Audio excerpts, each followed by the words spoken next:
wicked, wicked. Jungle is massive. Wicked, wicked. West Ham are massive. Wicked, wicked.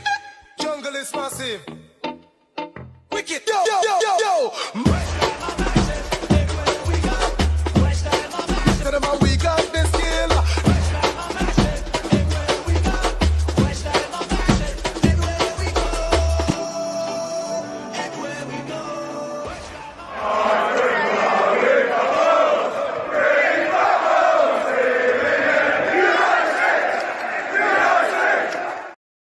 Hello, good evening, everybody. So welcome to Claret and Booze. You'll notice we started on time today, and that's because Nick's not here yet. So me and John turned up, prompt, on the button, and there we go. We're ready to go. We've got a really interesting show tonight that's going to cause some arguments, especially when Nick turns up. He'll be about 9:30, I think, something like that. He's just travelled back from Trowbridge, wasn't it, John? Trowbridge, I think it was. Yeah, he had to go work today, poor Diddums. He had to leave the home. He had to leave the house. Oh, he's so angry. Oh, he didn't stop moaning about it, did he? I mean, God. He was saying last week about how he loved Trowbridge and he loved the people down there and everything. Now he don't stop bitching about it. No. He loved the pasties down there. He loved the grub.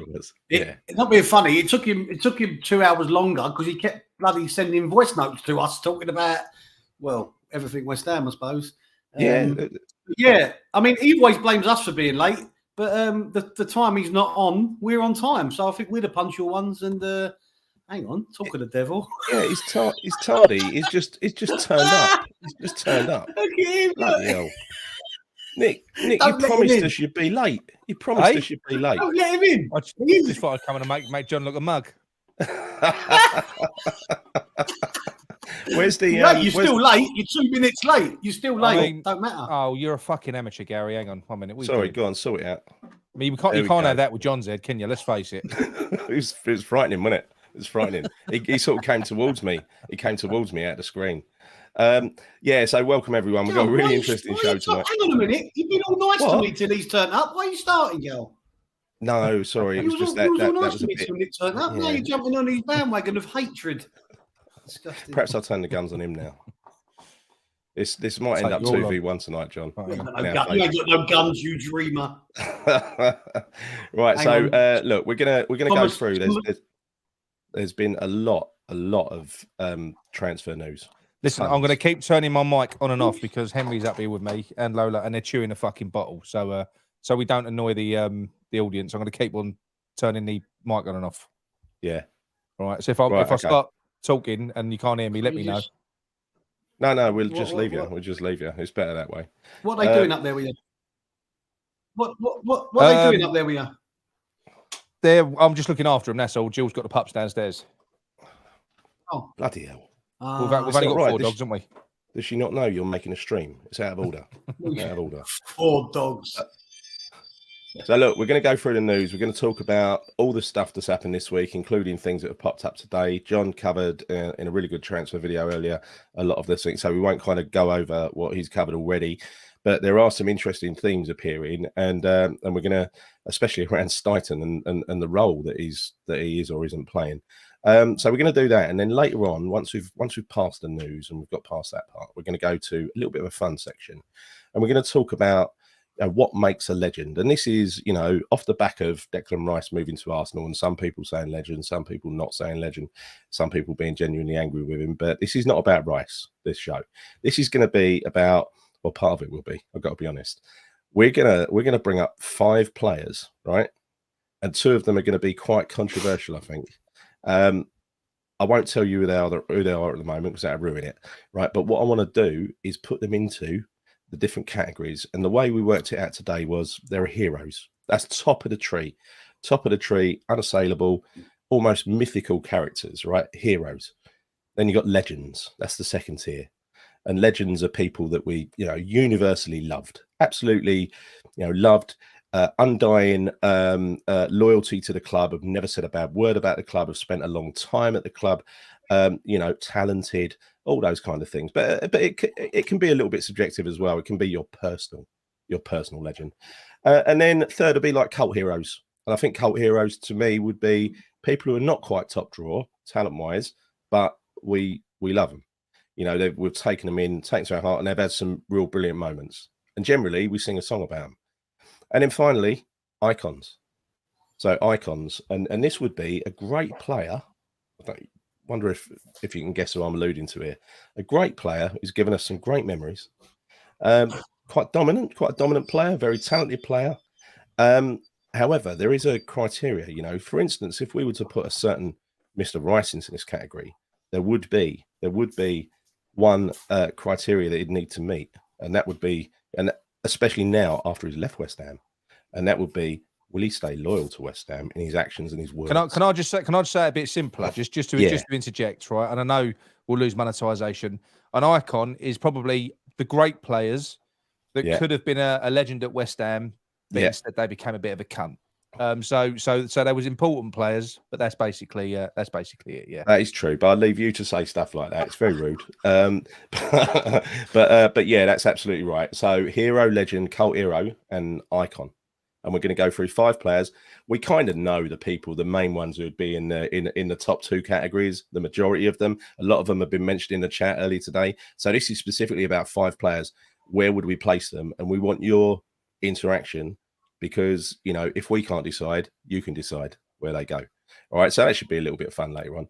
So firstly, let's talk about the news. And the topic that seems to be popping up this evening, or all day, if you like, is around the role that Tim Steidten is or isn't playing. And I think if you go back to our conspiracy theory, it's that he's been placed in the club to oversee things and make sure nothing bad happens before the new owners come in. That was our conspiracy theory. Now, I hope that's true. But you know, if it's not true, apparently the transfer key of 105 million from the Declan Rice sale has been handed with a bow to David Moyes, and David Moyes is making all spending decisions. So what does that leave Steidten doing? Can't hear you, Nick. I said, well, the story is, as I mean, Gonzo put something on Claret and Hugh earlier. I've read loads of others now before I've come on. The story is, it's been a big fallout, and this isn't come from me. This has come from other sources. This was reported by other people. Yeah, people that poo-pooed my Alex Scott story that would never happen. David was dismissing and sabotaging Steidten's he's people that he suggests away. It's obviously what's happening. He's been batting them away. There's been fallouts. There was also something to do with the coaches as well. I think David Moyes made a point in the press conference that he did today or yesterday, whenever it was, and they mentioned about the coaches, and he said, "No, that's my responsibility. I'll be recruiting them." So it's obviously getting very, very, very tense. And guess who's going to win? Guess who's going to get the 105 million? Based on the facts, listen, if you look at 6'2", I don't understand the finances of the club, but Sean Whetstone does. He does know where the money is and where it goes. And what he said is the money that we spent last year is going to hamstring us for the next 3 years. We can't make a 50 million loss. We made a 20 million loss last year. That money's staggered over the next 3 years, which means that the only way we can make real big, solid investments is through selling players now. That's the only way we can do it. So I'm assuming Declan Rice this year, Paqueta next year. So what that means is that when we've got 105 million in this situation, we can't go buying players with no resale value. Surely the whole point of bringing Tim Steidten in was to not do this, what we're doing now, going out buying 28-year-old plus players who have got fuck all resale value, nothing. I mean, if you look at Arsenal, John, they're paid 100 million for Declan Rice, they could have 4 years out of him. 4 years, 28. They can sell him for more money, probably. No. But the thing is the discussions we've had today in regards to buying players of a certain age and whether they've got a sell on, whether there's there's a possible sell on and all that. When I made that video, I hadn't read that article where Whetstone's come out and said that. So that was unbeknown to me. Obviously now, in view of that article, which, as we know, Claret and Hugh and Sean Whetstone, pretty much everything comes from the horse's mouth, if you know what I mean. It would seem that has to be the case now. But the problem is what I can't foresee is that Sullivan and the accountants and everyone else on the board would have known of this situation prior to bringing Tim in. So why on earth bring Tim in, pay him a salary to do a job that he's not going to be allowed to do, i.e., with the budget? It makes no sense to me. It's ridiculous. It was a gaslighting appointment. That's what it looks like to me. But it's a gaslighting appointment. But it's a gaslighting appointment that is being funded by the club. So it's absolutely fucking pointless. It's like an absolute. He might as well be washing the windows in the car. I'm not going to argue with you. I'm disgusted.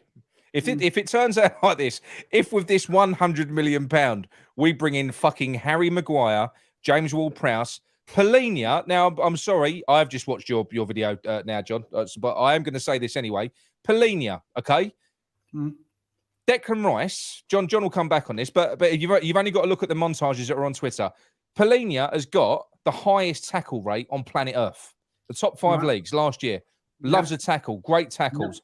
14 yellow cards. I saw a montage of tackles from last season, which were well worthy of a red. The geezer at Scissor Challenge City. Now, great defenders anticipate trouble. If you there was a great defender, I think it was Maldini, came out and said, if you're making a tackle, you've already made a mistake. Declan Rice, how many times do you see Declan Rice? Great, John, you'll admit, great players, they anticipate. But what you're doing yet again is you've got to foresee that we're not going to get a like-for-like replacement for Rice. No. I'm not saying... What I'm saying is I'm not 40 million for him. No, of course not. And again, when I made that video, that was on the basis of the offer only going in last night. Literally within an hour of me doing the video, the bid had been rejected. And I said to you two, and Nigel and that on the chat, do not go back in for him. That's it. Move away, walk away from that now. He's not worth 40 million. Probably not worth 40 million, let alone the 80 that apparently Fulham want. I'm going to block Hayden because he's a minge. Hang on. Yeah, but apparently they only want 60 now, John. That's what they said. He's not worth the money. Walk away. I would have took him for 40 at a push. 40 was a push, in my opinion. Yeah. But I thought if we could get him and another for 60 combined and have a bit more to spend, maybe start and use the rest of the money to bring in some of those players that he's been bringing in the past. But now we know the full story. If the story's true, then he ain't getting any of it. Yeah. So we're not Man United. We're in catch-22 situation again. Yeah, we're not Man United. We're not the kind of club. We don't buy players with no resale value. Man United can afford to do that year in, year out. They've just bought Pogba twice, but they bought him second time for 80 million, give him away on a free. It looks like they're going to have to do similar with Harry Maguire, even though Harry Maguire is apparently acting like a bit of an entitled tit and he wants to maintain his 250 grand a week wages. Good luck with that, Harry. You play for Man U. You ain't going to get that anywhere else. Literally nobody is going to pay that apart from Saudi. I just think he's got a bit of a battle going on with Ten Hag. He's like I say, I listened to that Man United. It pops up on my feed and I just clicked it. I was driving. I was listening to it.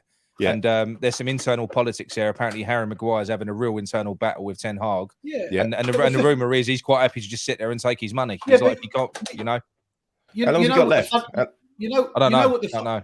He's got a couple of years left, isn't he? You know what? The funny thing about that was that they reported that Harry Maguire was stunned that the captaincy had been taken off him. And I'm like, stunned? He hardly played last season. He can't genuinely be stunned. No, and he was poor. He always looks stunned, though. He does always look stunned. He does. Listen, none of us three can walk around calling anyone slabhead. Let's be honest, but especially you. Listen, I don't. He's another player. The Claret and Booze caricature in the middle. He's another player. He's another player that I don't think is as bad as people think. But he's definitely not worth 230 grand. No, of course he's not. No way, not a chance. No, he definitely ain't. He definitely ain't. No. But like I said to you earlier on, though, do you know some of these players? Look, don't get me wrong. James Ward-Prowse, don't really want him, but James Ward-Prowse, Polina, McTominay, Maguire, these players. If we was just going to get one or two of them in, I probably wouldn't mind so much. Get one or two in, but mixed with some other players coming in that look like we're doing things a little bit differently, it would be fine. But fucking hell. They can't allow him to do this. This literally means we're going to give Moyes £100 million for the next 12 months. Did you see the other part? It's a 12-month fund. Did you see the other part about Steidten where he turned up with 20 players on a list, promising players, and they kind of made they sort of made I don't know. They pretended they went off and looked at these players or evaluated them or whatever, but basically they went no, all 20. 105 million to David Moyes. The thing that made me laugh, right, with that, so they've looked at what's his name, Zachariah, whatever his name is, fucking Shakira from Juventus, and they were talking about his injury record. And Gary, you corrected us when me and John were talking about this. When I said he's played 300 games in what was it? It was about 6 years or 7 years. You went, well, hang on a minute, that's like 30 to 40 games, 42 games a season. Yeah, exactly. Yeah, it ain't too bad. It weren't too bad. But what's happened is, and this is apparently what they've been doing, is they've been digging to try and find chinks in the armor of his recommendations. Now, what you're talking about, David Moyes, who went and signed Kurt fucking Zuma, a bloke with no knees, paid 30 million for him. Hang on. Just before we go any further, we've got quite a few Arsenal people in the chat. I will block it. Where are they? Hang on. No,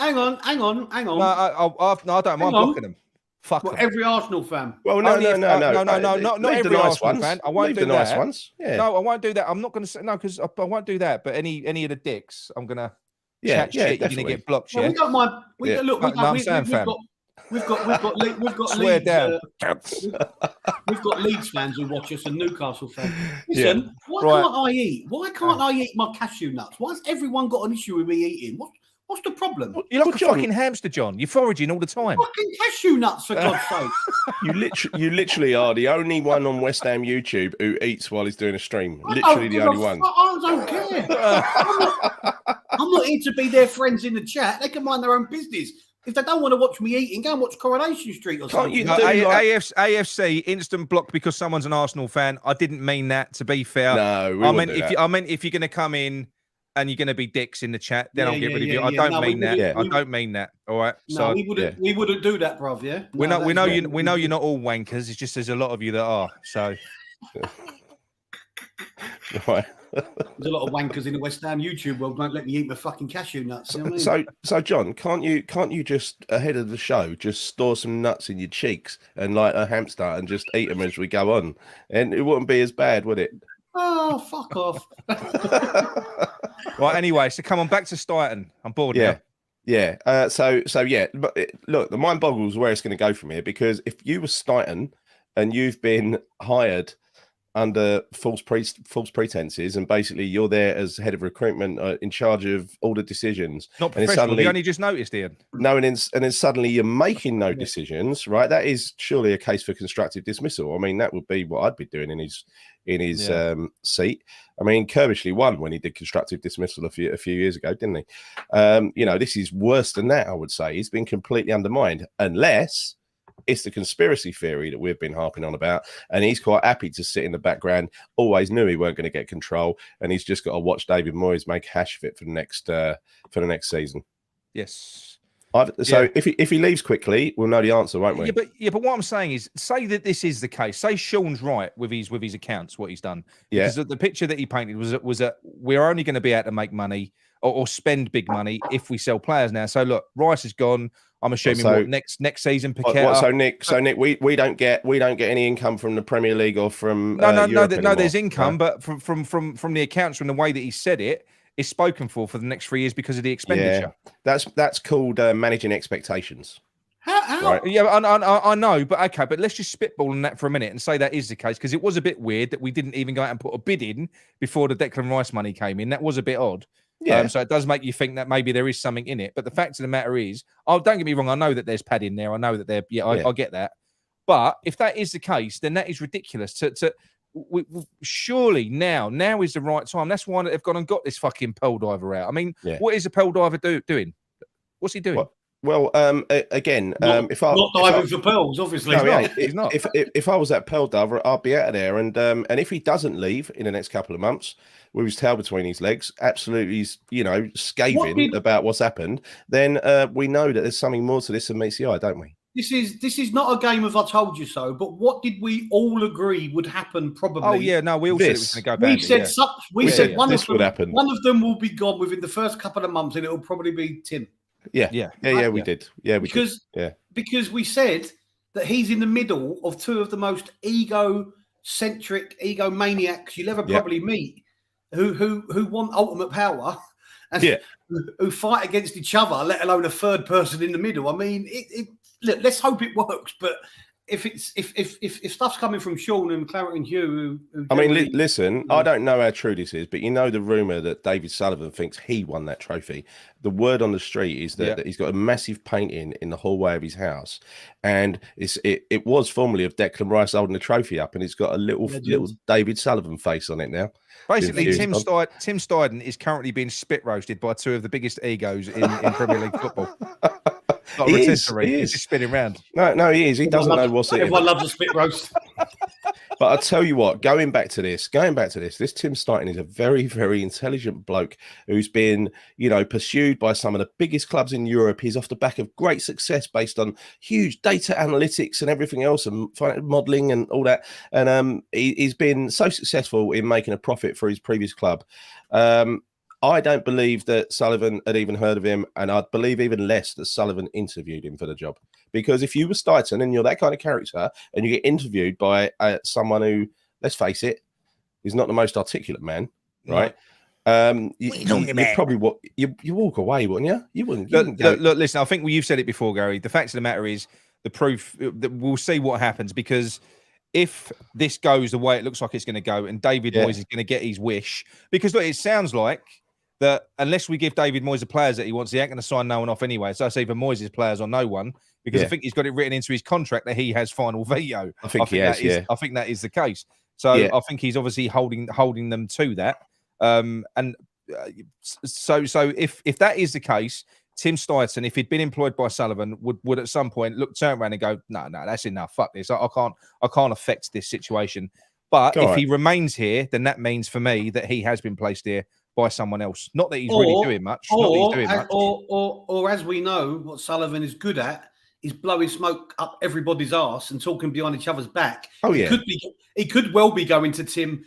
Just sit back, Tim, because Moyes ain't going to be here forever. And, give him a couple of months and be gone. You don't know what he's saying to everyone to try and keep everyone fucking happy. I mean, the geezer's an absolute fucking swine, isn't it? You know what I mean? So, to credit Sullivan just a little bit, and this is, a bit, I don't really mean it, but the contract with David Moyes giving him total say over who they sign, it might be watertight, right?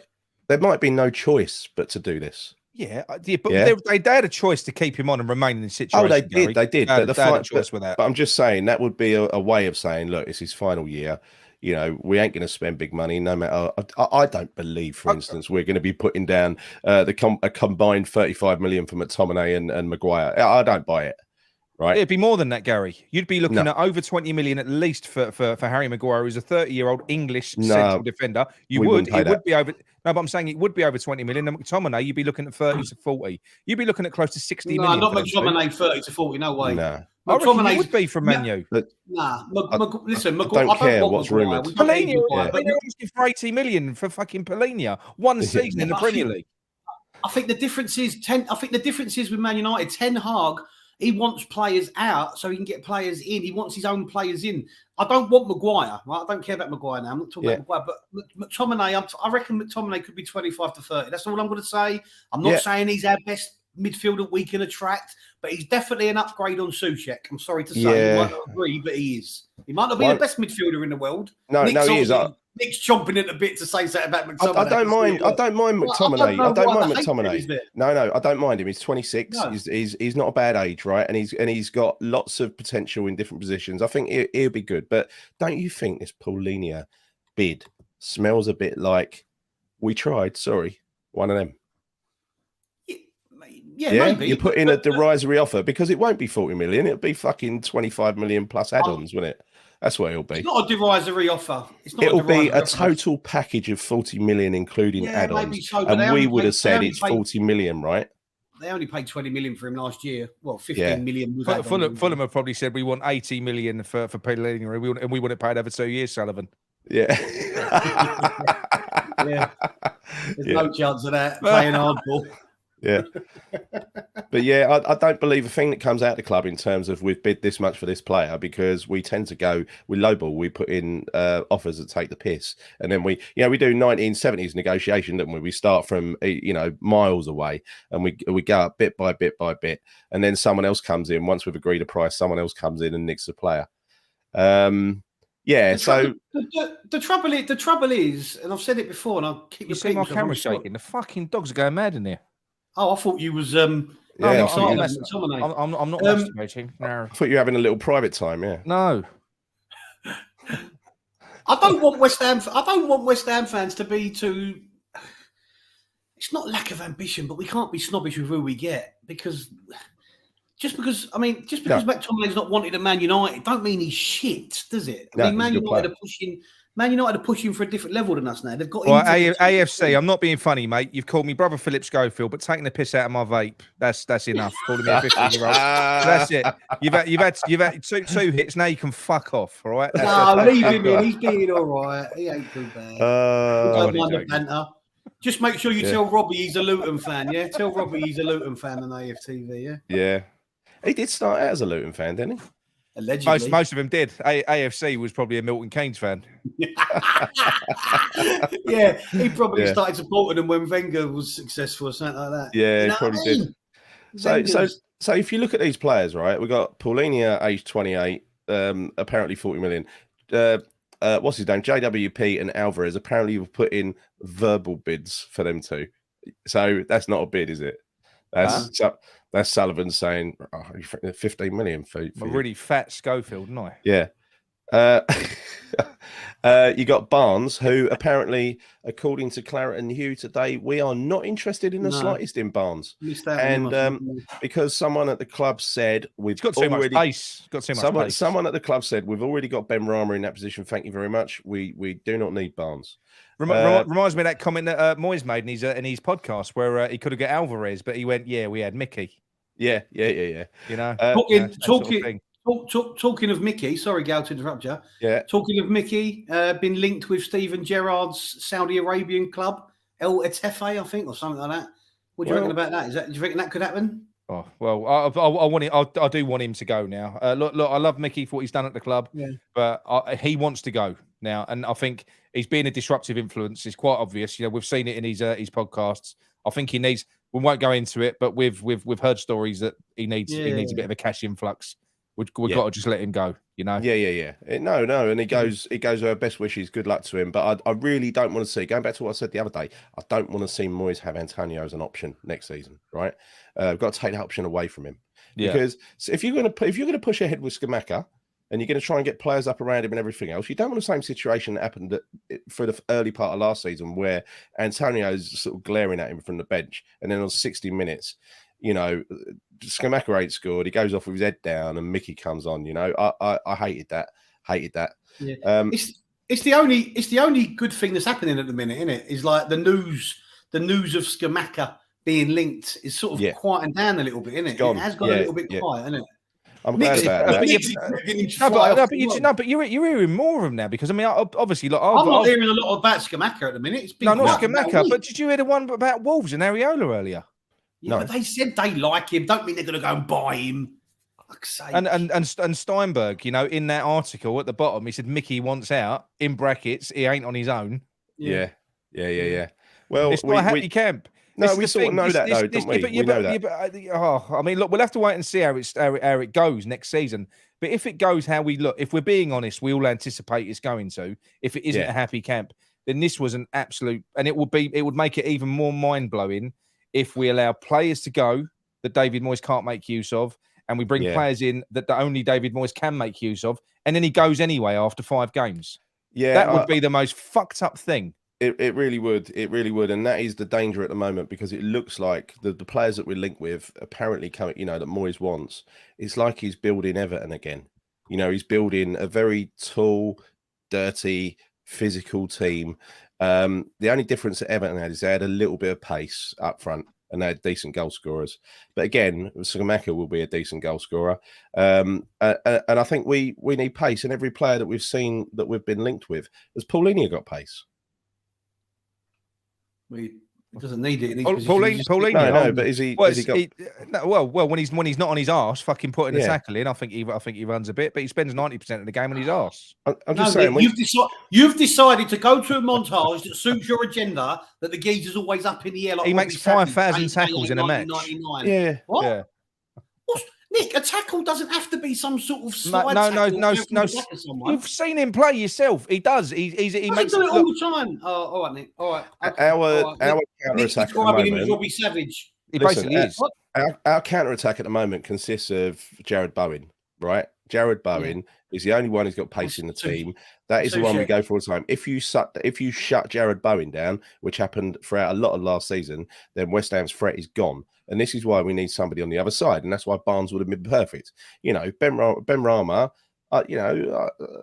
he's a good player, but again, we all know his final ball's rubbish, right? I would like to upgrade that position, even if that means getting rid of Ben Rama. You know, I really wouldn't want to get rid of Ben Rama at the moment. I mean, you're talking you've lost Lanzini. I mean, there's rumours now because obviously we've got Betis and Juventus that are apparently in for Fornals. So say the worst thing happens. Say you lose Lanzini, you lose Ben Rama, and you lose Fornals. That means the only ounce of flair anywhere in that team is Paqueta. I wouldn't want to lose Fornals and Ben Rama. I wouldn't want to lose them both. Then you've got no more flair and creativity anywhere else in that team. None. All you got are big fucking lumpers and runners. That's it. That's all you left. I didn't know that about Fornals. So that's news to me. So look, that changes my view. I don't want to lose both of them. Definitely not. No. There's also rumours that Kehrer could be going out. That was reported today. That Moyes wants to get his money back on him, and also Cornet has gone missing again. That's shocking. Well, they don't know. You know, apparently the club are being very sketchy about where he is. How do they know when he's gone missing? He's never there. Well, to be fair, I was just going to say they don't know what he looks like, so he might be there. I think, you forget all about him. Well, people are speculating now. Works in the kitchen or something. People are speculating now. One of two things: either he's on his way out, we're trying to get rid of him, and it's upset him, or something like that, or he's injured again. He didn't go to Australia. He didn't play international duty. And he didn't turn up he didn't come back with the players who came back from international duty, which is, I think, when he was supposed to come back. He weren't there. Missing.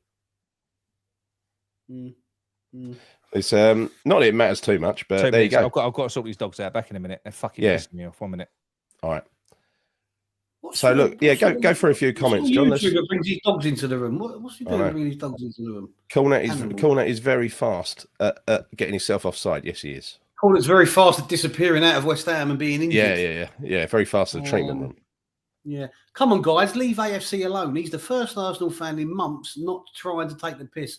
Could be Philip Schofield. Yeah, but it's banter, isn't it? If we can't take banter from Arsenal, you know what I mean? Yeah, I know. It's weak banter, though, and it's lame. Alex Bailey reckons that Cornet was at training today, so that might. Well, not according to the pictures apparently that was seen in the report that I heard. But that's good. That's good information, Alex. This was one that come up. This was one that come up at the weekend when Pac-Man being linked to Newcastle. Newcastle. Yeah, well, if you remember back a few weeks, David Sullivan put a 75 million price on Paqueta's head, and then Nick was saying that Newcastle had got some kind of Man City-like sponsorship deal with the cousin of the owner. Cheers. And it was 200. They were getting an injection of 200 million or something. Well, I don't know that for sure. It's what I read. I read it was on the Newcastle forum. Yeah, and they were coming out and saying that they'd Man City some money into the club. That's what. Seeing the opposite now. What I couldn't understand about Newcastle was they played Gateshead. They played Gateshead in a friendly the other day, and they was 2-0 down at one point, and afterwards they come back and won it. And Eddie Howe was quite scathing. He was quite unhappy with the lack of transfer activity. Yeah. And then a couple of days later, it came out that apparently they've got to sell St. Maximan in order to get Barnes. That's right. But then you heard the story that Nick said that he'd read that they'd had some cash injection out of nowhere. You know, it don't add up, does it? It don't add up. It's just I think it's hope. I'm sure they are looking. I'm sure they are looking at ways of doing that because they've got. You know, you can imagine that they want to spend. You know, but they're restricted. Yeah. Yeah, I think the old Crown Prince of Saudi Arabia is being invited over on a formal visit soon. Now he's stopped chopping up journalists, and he's going to come across. He's going to come across. Might pop up to St James's Park and catch a game, and they'll probably make some big signings before that because they want to see success, won't he? Look, I'm not being funny. The guy that they've is it Tonali that they've signed in central midfield? Yeah. Wait till you see him, Gary. Yeah, he's meant to be a good player. Yeah. Yeah, They buy well. They buy really, really well. Listen, he's really good, Eddie Howe, at building teams and getting them to function like he did last year. But can he go that next level? I mean, I personally think he can. I think he can. But it's still to be seen, isn't it? It's still to be proven. Yeah. The thing is with Eddie Howe, we know his reputation. We know he's a good manager. But when you go up a level, that's when you bring in players that maybe need the next level manager, if you know what I mean. So, there starts to become a little bit of a shift in power where you get, fully fledged Italian internationals, for example, thinking, who's Eddie Howe? Yeah. I'm not saying this guy will do it, but that's when you get to that next echelon of Champions League and buying in top stars. You know what I mean? Yeah. I sort of hope he does well, Eddie. I mean, what Hammer 89 is saying here, look, this is a type of strike. Look, don't get me wrong, he's not an unknown. Yusuf Farner's he's a well-known player in European football, but that's the type of signing that I thought that I would be expecting us to go for. That profile of player to bring in, because he's superb. Well, that's what I think we should be doing. Just an idea. We have been linked with him, haven't we? We have. That's what you're saying. Yeah. Can I just say this might all be an elaborate smokescreen, and Tim Steidten might be off doing stuff in the background, and he might even want that narrative to be put out there so that he can go and surprise people. I wonder. Yeah. Mate, I'll tell you to eat some more nuts. I'm nearly finished. What? What are you talking about? What? Arsenal fans are really loud at their games now. They've got a drum and everything.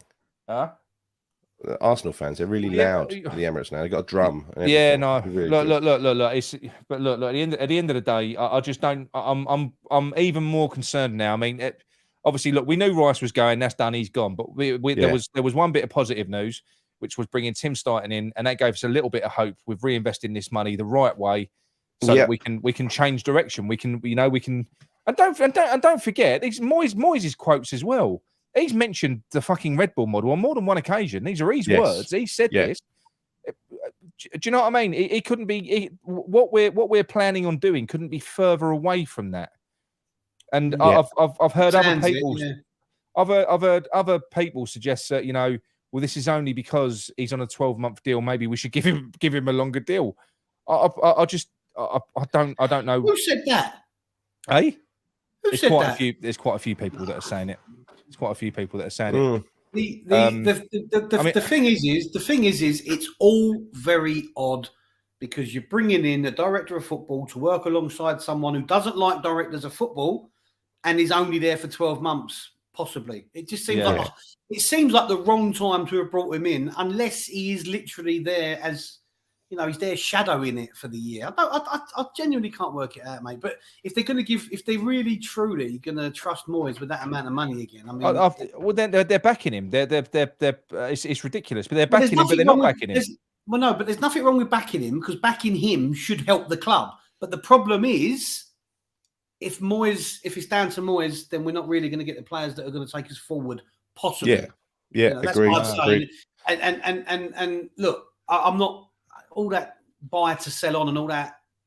But listening to the FFP thing, then that would make more sense that we buy players who will have a sell on possibility later on in life. But it's confusing, mate. It's confusing.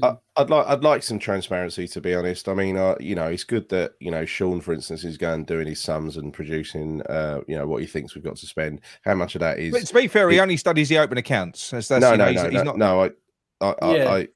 agree. But there's always more to this than meets the eye. Yeah. I don't know. I'm really, really skeptical of everything I hear coming out of the club, especially when it's through one of the sources, right? I think some of it is definitely the narrative that they want put out there. Yeah. Question for you, Nick. For you, Nick, directly from Hammer 89. Any more info, Nick? Oh no, mate. I'll be honest. I mean, that story that we had before that was before the summer. What we were talking about with Tim Steidten, I'll be honest with you, that wasn't from a position of knowledge on our part. That was just us trying to.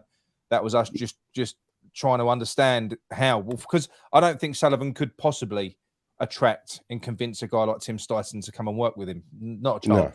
Like we've already said, like he struggles with elite managers. This guy is an elite level director of football. He genuinely is. He wouldn't have been able to convince him to come and work with him. Not a chance. I haven't seen Moyes' interview because I've been busy, but Moyes today in an interview puts his longevity down to his ability to move with the times and adapt to the modern game. Nick, I'll let you take that one. What's this? Moyes today in an interview. Sorry, I wasn't listening. His longevity down to his ability hell. to move. Sorry, mate, to move. I was reading something else in the chat and adapt to the modern game. Oh fuck me. Yeah, I'm just not going to answer that. Is that what he said?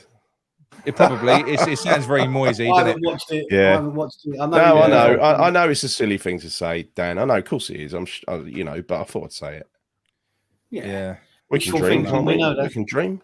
Yeah, I know. I mean, look, don't get me wrong. We don't know what we're going to say. I personally, I think I think David Moyes has got an idea in his head now, and I think this is why we're targeting Maguire. And that idea is going to be 3 at the back. We're going to be playing 5 at the back because that's what it's going to be. Because if he was petrified when we had the best central defensive midfielder in world football and he played 10 men behind the ball, without him, he's going to be even worse. So I think James Ward-Prowse, because we're going to want to go back to being set piece FC. This is, I'm sure this is David Moyes' master plan.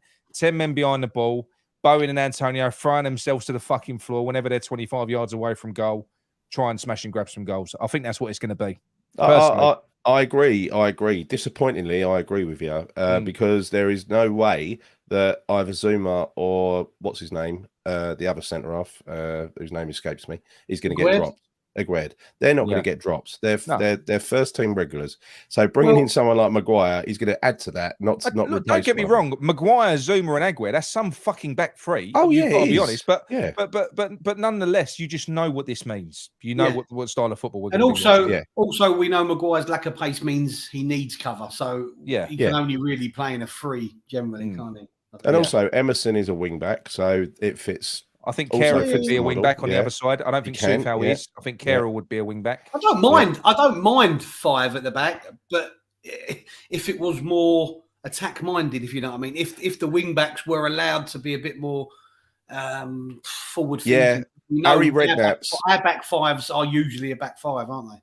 Harry Redknapp played 3 at the back, right, with attacking wing backs. We're going to play 5 at the back. You know that, right? Yeah. Well, I think he's going to want to desperately get through those first 5 games. I think they're going to be ugly. Because it ain't good on paper. They're not the best 5 games. They're horrible. They're horrible. Jamie Crane says Xavi Alonso will be coming in around October, November.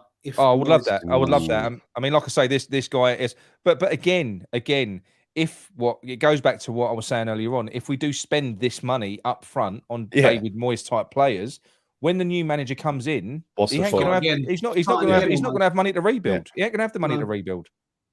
No. So Craven says Slabhead is on 200k a week. How are we going to get around that? You can't. The only way around that is loaning him and hope that Man United pay 50% of it. He ain't going to get that way. He ain't going to get them wages anywhere else apart from if he goes to Saudi Arabia, in my opinion. I can't see any Premier League club giving him $230 a week, which he's now on. I can see Saudi taking him though, because look, he's an England centre back. He's a high profile player. I mean, if they're going to take Antonio and Mitrovic, why wouldn't they take Maguire? Even McTominay's on 150 to 170 grand a week, and apparently the deal that they're looking at is 100 grand a week. It's a significant drop from where he is. But what you've got to remember is with these, let's just talk about the England internationals going over to Saudi, they would have to speak to, let's say, Southgate and say, look, if I play in that league, is it going to diminish my chances of representing England? Because Southgate likes Maguire. He plays him all the time against everyone else's wishes, right? But if you're playing in the Saudi league, I know they've got some top players over there now, but in the main, the league will be weaker than the Premier League. Can a player go over there at 30 or even Henderson at 32 and be guaranteed to play for England? I don't think so. No, I don't think so. It's what they weigh up, isn't it? It's what they weigh up as if they want to end their international career. Really. I think with the level of money they're going to be earning, because don't forget, if you're earning 400 grand a week in Saudi, it's the equivalent of earning 800 grand a week over here. There's no income tax, so it's a no-brainer. I think most players, if they were offered that, it'd be a moral dilemma for most people. Unfortunately, it would be, but if you're because apparently now, what's his name, Mahrez at City, should probably be going over there. I didn't realise Mahrez was 32, by the way. I thought he was younger than that. Yeah, but at 32, it makes sense for him, and he's going to a Muslim country, obviously, and he's Muslim as well, so he knows the culture. So that makes sense. He's near the end of his career, if you like. But Maguire at 30, I don't think you're going to get many players. I can't see Jack Grealish going over there. I don't think he'd last long, would he? Yeah. No. He'd struggle to get some booze. He'd end up in a Saudi jail, wouldn't he? I think they've catered for footballers though. They're in some gated community, and apparently they I can't remember what the country is next door, but apparently they nip over there for all that stuff. So, Anthony Vickery makes a good point. Aguerd will be knackered covering Zuma and Maguire, the two oil tankers in the back three. Mate, we're going to be so deep. We're going to need no recovery pace. It's going to be the deepest line you've ever seen. Yeah. Great point here from Babbleman. And we said this on the day that fucking Sullivan come out, 12 hours after winning it. We've just won a trophy. First time in 40 years. We should be buzzing, but Dower Dave brings us down. But you say Dower Dave brings us down. Are you talking about Moyes or Sullivan? Sullivan started it by going on TalkSport the next morning. And ultimately, Dower Dave Moyes is bringing us down with this type of thing. But it's down to Sullivan that we're still in this situation. Of course, all starts at the top. That's the root cause. That's the root cause for everything, right? It is. It's crazy. I mean, it's such weak leadership. I mean, if you're going to keep him on, I mean, I'm not being funny. Would you be allowing David Moyes to dictate to you at this point, Gary, when you got Tim Steidten in next to you? You're looking at the next space. I'd be saying to David Moyes, show me that you can evolve. Show me that you can work in the modern game. Show me that you can work with a director of football. This is where I think it's a load of old nonsense, right? Because apparently, it was purely Sullivan who kept Moyes on. So really, it's down to Sullivan. That he's still here, right? He's still got a job, and that he was publicly thanking him and everything else, right? And so I can't understand, even though we've heard that he's thrown his toys out of the plan, Moyes and everything else, it's all gone to his head. I do not believe that a conversation between those two would be Moyes having the upper hand. I think it'd be Sullivan having the upper hand over him, right? So I just don't buy it. And also, I don't buy the fact that he don't want to pay him off, because Moyes would walk into another job. He would get another job. He's only got a year of his contract to go. You only pay them monthly. When you sack a manager, you carry on paying them monthly. You don't give them a lump sum unless you negotiate it. You pay them monthly until they get another job, which is what happened with Pellegrini. They didn't pay him for very long, right? Yeah. So I don't buy all of this stuff. So I was trying to give Sullivan an excuse, saying his contract's watertight and everything else, but that's under the impression that Moyes is really, really, sticking to his guns, and I will have this and I will have that. I don't believe that is a relationship. No, I don't know what's going on. I mean, this is a very bizarre situation. I've got to say. I mean, like I say, we all said it from the offset. So it's no surprise, is it really? No, it's not. I mean, don't get me wrong. If you had a committee of 4 people that were good people, it would work, because you've got obviously Steidten, who's got one philosophy. You've got the manager who needs to feed in. You've got the money man who's going to be funding it, and he wants to know he's getting value for money. And you've got Mark Noble, who's the guy that manages youth, and he'll have input, because he'll say, "Oh, don't buy that player because I've got this player coming through that you can use." So in an ideal world, having that committee, if they're all 4 compliant people that would work together, probably wouldn't be a bad thing. But Moyes and I don't know Steidten, but let's take Noble and Steidten out of it. You drop Moyes and Sullivan into the mix, you're fucked. If you got 4 people doing defined roles, and each of them supply a piece of the jigsaw that goes together neatly to make one decision, it's perfect. But no, what you've got is like 4 corner pieces, isn't it? And they don't fit together. Yeah, no, absolutely. But no, it is bizarre. But I think there is some truth in this, though, Gary. Now, I mean, there is no smoke without fire. No, and the only players that we're linked with now are the players that we've been talking about. It is James Ward-Prowse. It is Polina. It is Maguire. It is McTominay. These are the David Moyes people that he's been targeting, that the club have been targeting for a long time. They're the same players. Yeah. You don't bring a director of football in to get players like that. Anyone can. I agree. But anyway, look, we've done this to death. We're making ourselves miserable. Let's turn to something a little bit more cheerful now. Something that's going to get the. I don't think it will stay cheerful for long. Well, this is where we're going to ask for the help of the people who are watching, our lovely audience, to give us some helpful advice on how to categorize people. And we're going to focus on 5 players. Now, just to repeat, there are 4 categories: hero, legend, cult hero, and icon. And just to recount, we kind of all got our idea what a legend is, right? Legend, university loved, loyal, been around a long time, talented, top drawer, you know. But then you go above that to hero. That kind is almost mythical. That is, mystical. Mythical. It's Bobby Moore, Billy Bonds, Trevor Brooking, people like that. Jeff Hurst, you know, the real top draw. And then the second one down, you got legend, and pick a couple of easy legends for me. Go on. I suppose you go Martin Peters because he went to Tottenham. Noble definitely for me. I know Nick might not. And then a cult hero.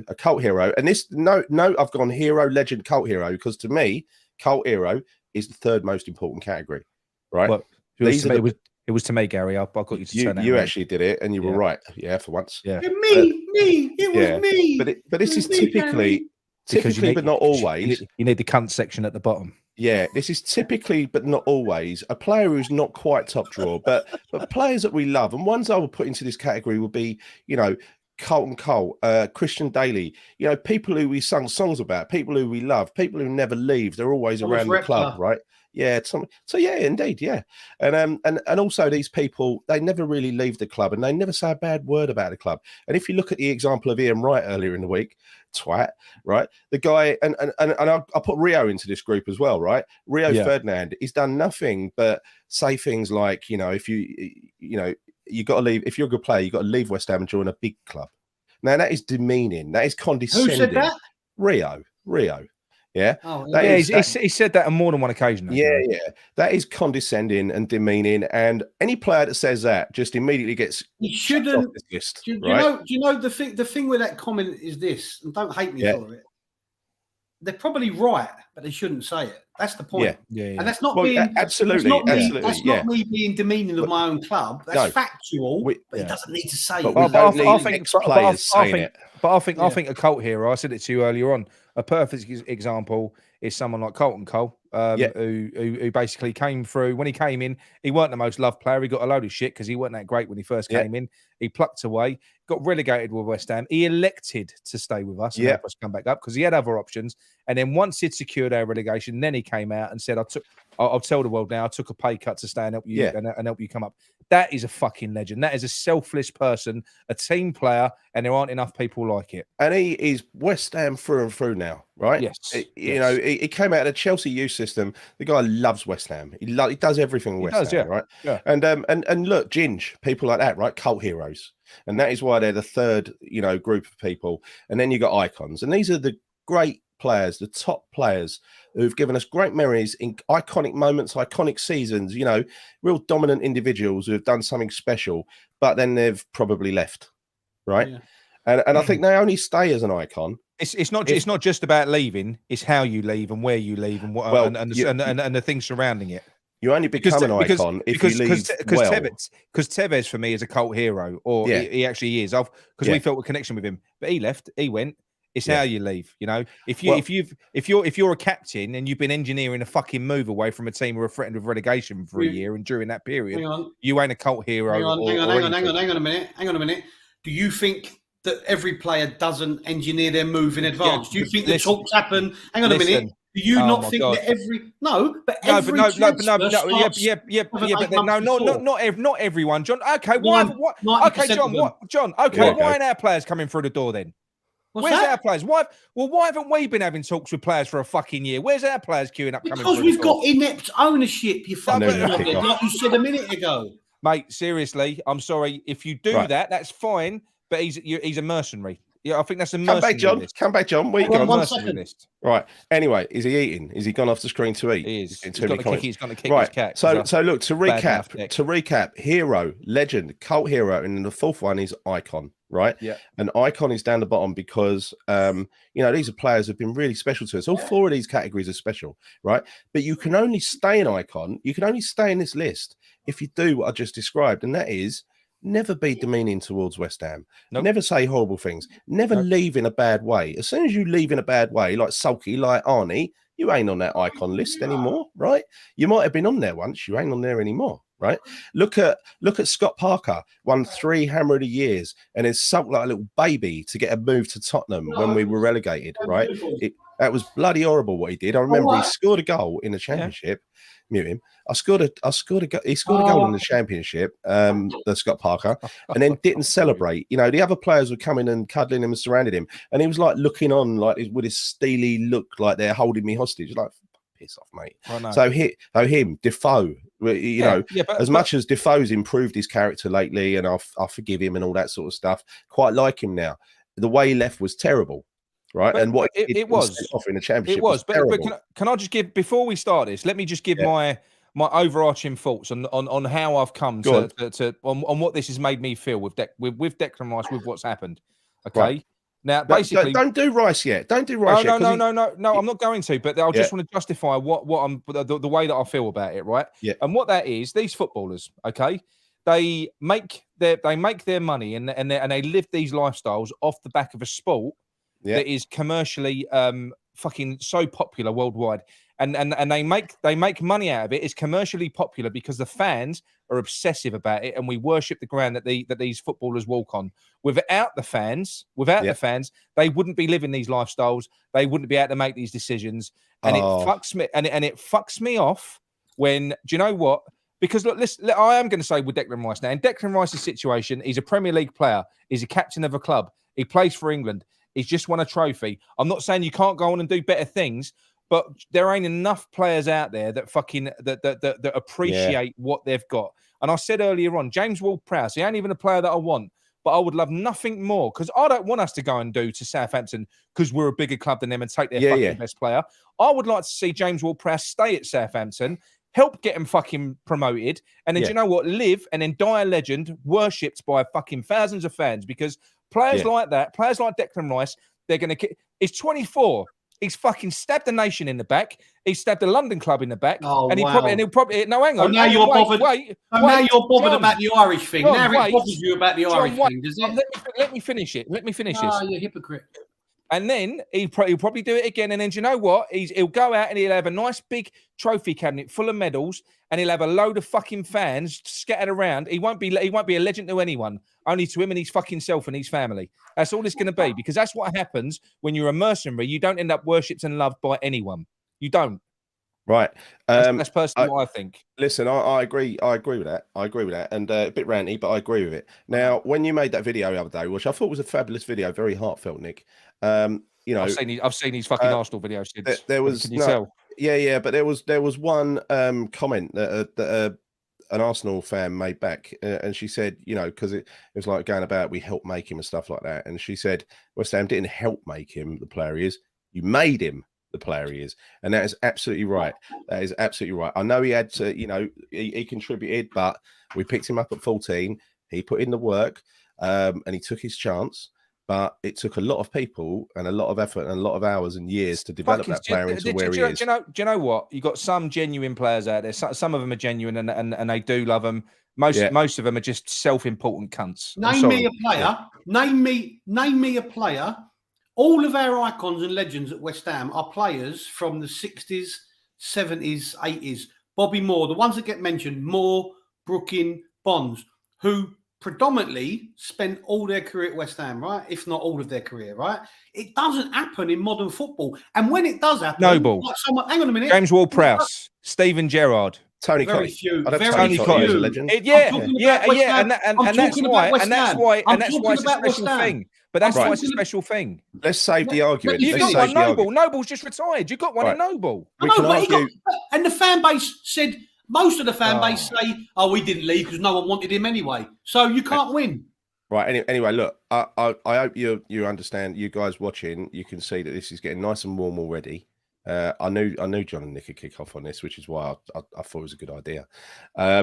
So it always makes good telly. I like watching you both go off. Right. So look, there are 5 players that we need to decide are heroes, legends, cult heroes, or icons. The first 3, I think, are pretty easy. The last 2 are going to cause some debate, and you can guess what the last one is already, right? Not going to tell you up front because we don't want you to give us a big list. We want feedback on each one as we go. Well, we'll come and hurry up. Get on with it. First one: hero, legend, cult hero, or icon. Paolo Di Canio. Legend. Based on. A connection. For me, the way I define a legend isn't down to, you know, a player lift a trophy, they've done this, they've done that. It's a connection that you. No. It's a connection that you feel with. No, because if that was the case, then every single person that was in that West Ham team that lifted that trophy, they're all legends, and they're not, are they? No. The ones who should be, probably, if you're going to look at it like that, are Benrahma, Paqueta, and Bowen. Yeah, because Rice had a shit game. But the fact of the matter is, you don't base legend status on one game. No, that's what I'm saying to you. But it's a connection, and it's a connection. It's how they it's how you and it's everything surrounding it, really. And I know that he was a bit of an iffy character. It weren't all plain sailing with Di Canio, but it was he weren't a cult hero for me. He was a legend. I think he gave. I absolutely loved him. I think he was brilliant. I think he was so passionate about the team. He hurt more than the fans. There was once I remember where he kind of I was sitting in the Bobby Moore stand and he missed what felt like an open goal. And anyone else, the fans would have been on his back, but he was on the floor, punching the floor, beating himself up. And the fans are almost like, no, don't worry about it, Paolo. It's fine. Did he do a limp? Did he hold his thigh as he got up? That's what he usually did. Look,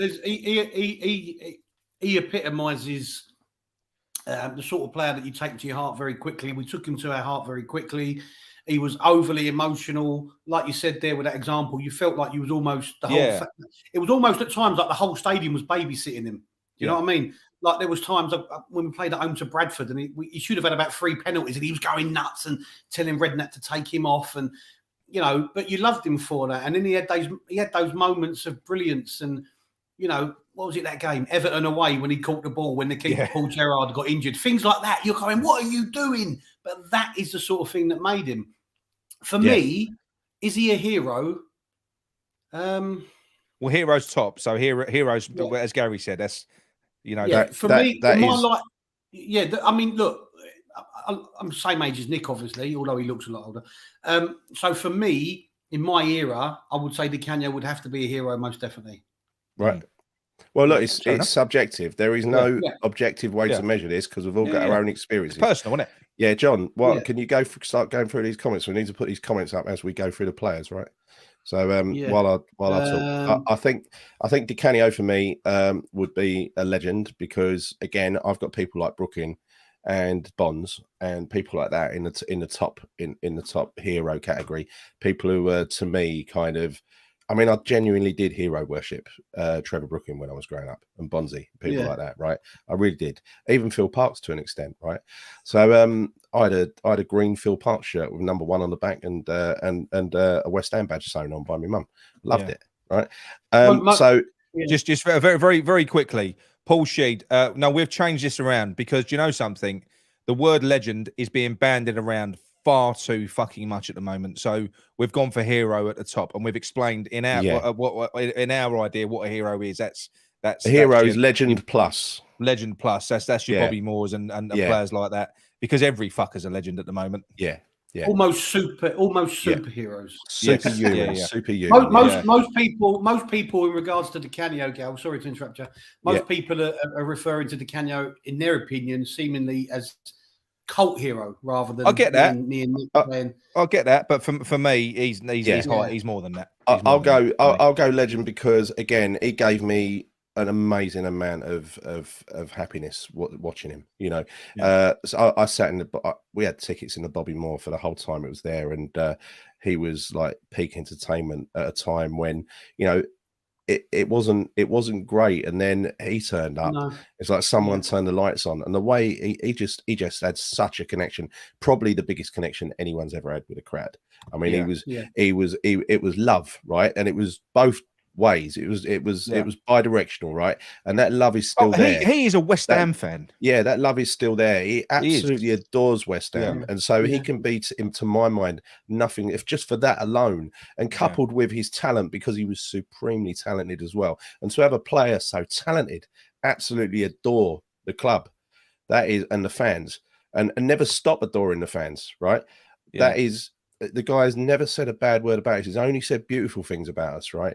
And I mean, he said once, if we don't win a trophy before I leave, I'm going to kill myself. And I didn't carry out that promise. But that just goes to show the kind of heart that he had, right? And so for me, nothing less than a legend. And as Mr. Mace says, he's got a West Ham tattoo. Exactly. But the thing is, like I think there's one common denominator between cult hero, legend, and hero. Yeah. They are all categories of player that West Ham fans love, basically. Yes. Yeah. Definitely. They're players that we love. But where you grade them, I suppose it's kind of maybe what they've achieved or how. Yeah, I don't know. Yeah. No. Well, there are ways you can do it. You know, there are objective measures that you can apply, but it's kind of blurred lines, you know, and it is very personal. It's very personal doing something like this. Your legend might not be my legend, right? Exactly. Yeah. Lawrence Salmon says Moyes would have had Di Canio on the bench. I'll tell you what. Could you imagine that at halftime? Good luck dealing with Di Canio. Right. So I think what's the kind of consensus from the people watching? Is it legend? It's a mixed bag. It's a mixed bag. Most people are saying cult legend, but again, it's very individual, and it's very individual. Yeah. I just think with Di Canio, it's such an emotional tie between him, the club, and the fan base. Yeah. I mean, you know, he got everyone going, didn't he? So for he me, really did. The thing is, he's played for so many clubs, but when you think of Paolo Di Canio, you only think of West Ham. Yeah. And I think that he got the fans. He got the fans, and they got him. Right. Yeah. Interestingly, he's the most West Ham player there's ever been. Yeah. He's everything we love in a player. Everything. He's a little bit mad. He's nuts. Supremely talented. Yeah. And got a big heart. You know. Yeah. This is a great point from John. Di Canio grew up in a poor district of Rome and felt the connection with West Ham and the roots of the club, because obviously West Ham, working class, poor backgrounds, and all that. So that's a great point. But another thing as well, John. I heard, I can't remember who said it now. It was a documentary, and I was talking about Di Canio, and they said in his time at the club, it was a regular thing, virtually every day after training, because the kids used to train after the first team. Yeah, it'd stay behind, and it'd be with them, training them, helping them as well. He just loved it. He loved it all. Yeah.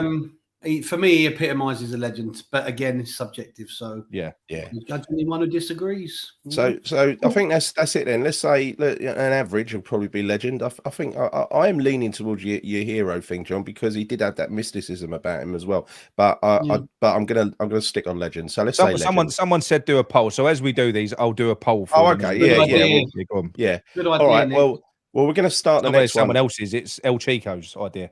All right.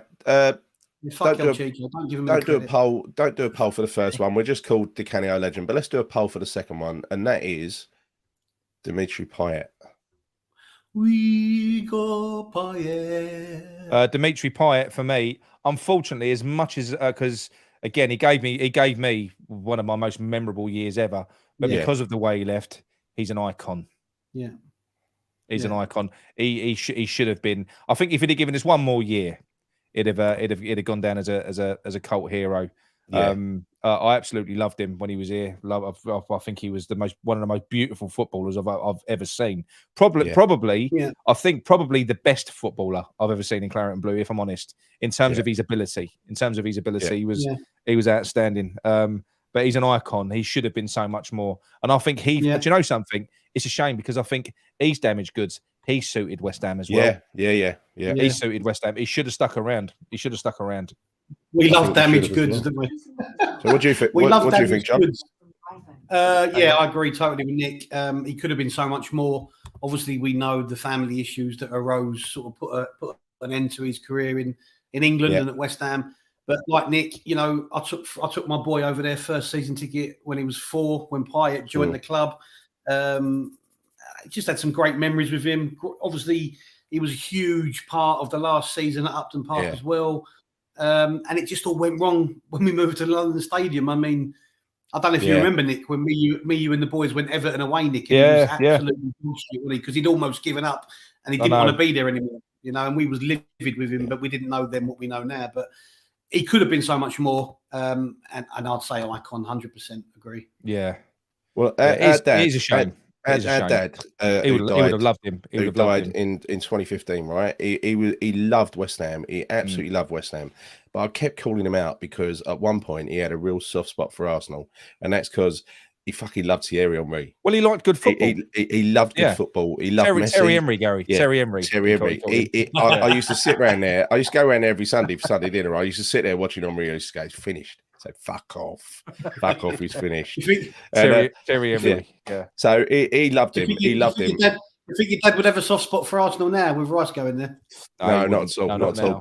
But he was honestly, he would have loved Dimitri Payet, and I've got to say, it was a privilege to watch Dimitri Payet for that season. No, it absolutely was. We had the best player in the league for the first time. Do you know ever. something? You can tell when you've got a truly great player because they make everyone around them better.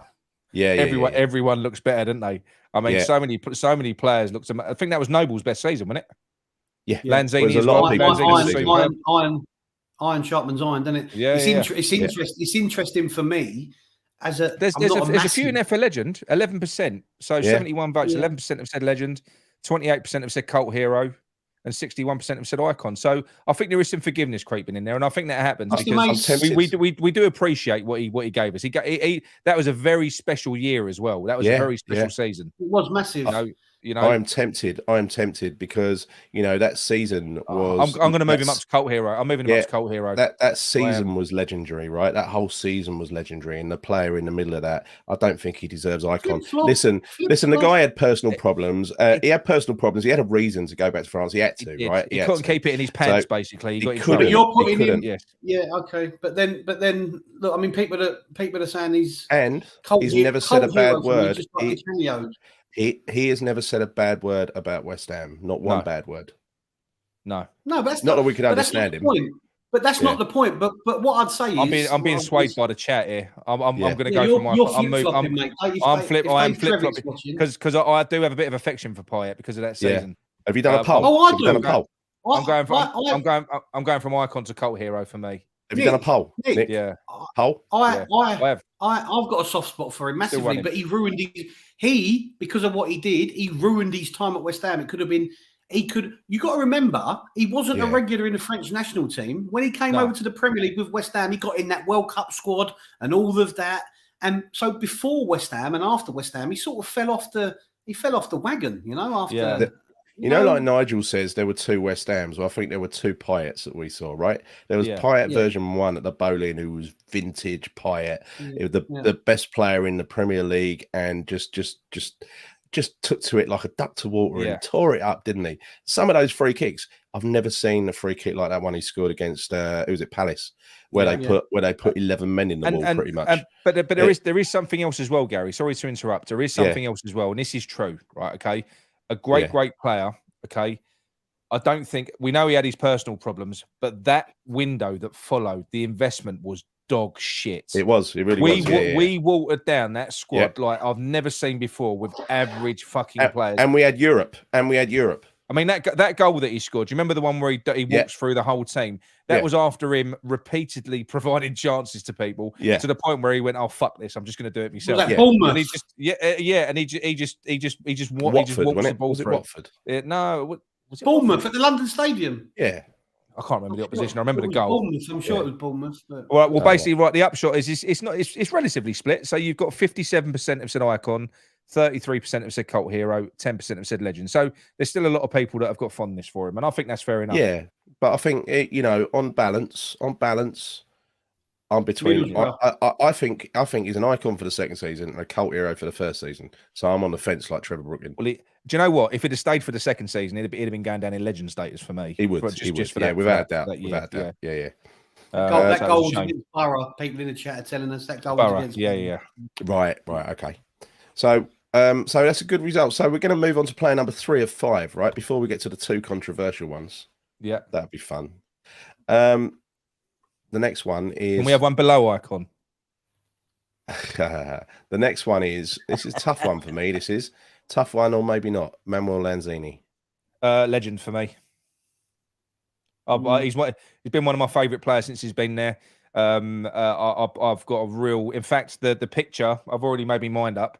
I'm going to get... I'm looking for a... I'm trying to get a signed shirt. That space is going to be a Lanzini shirt. For me...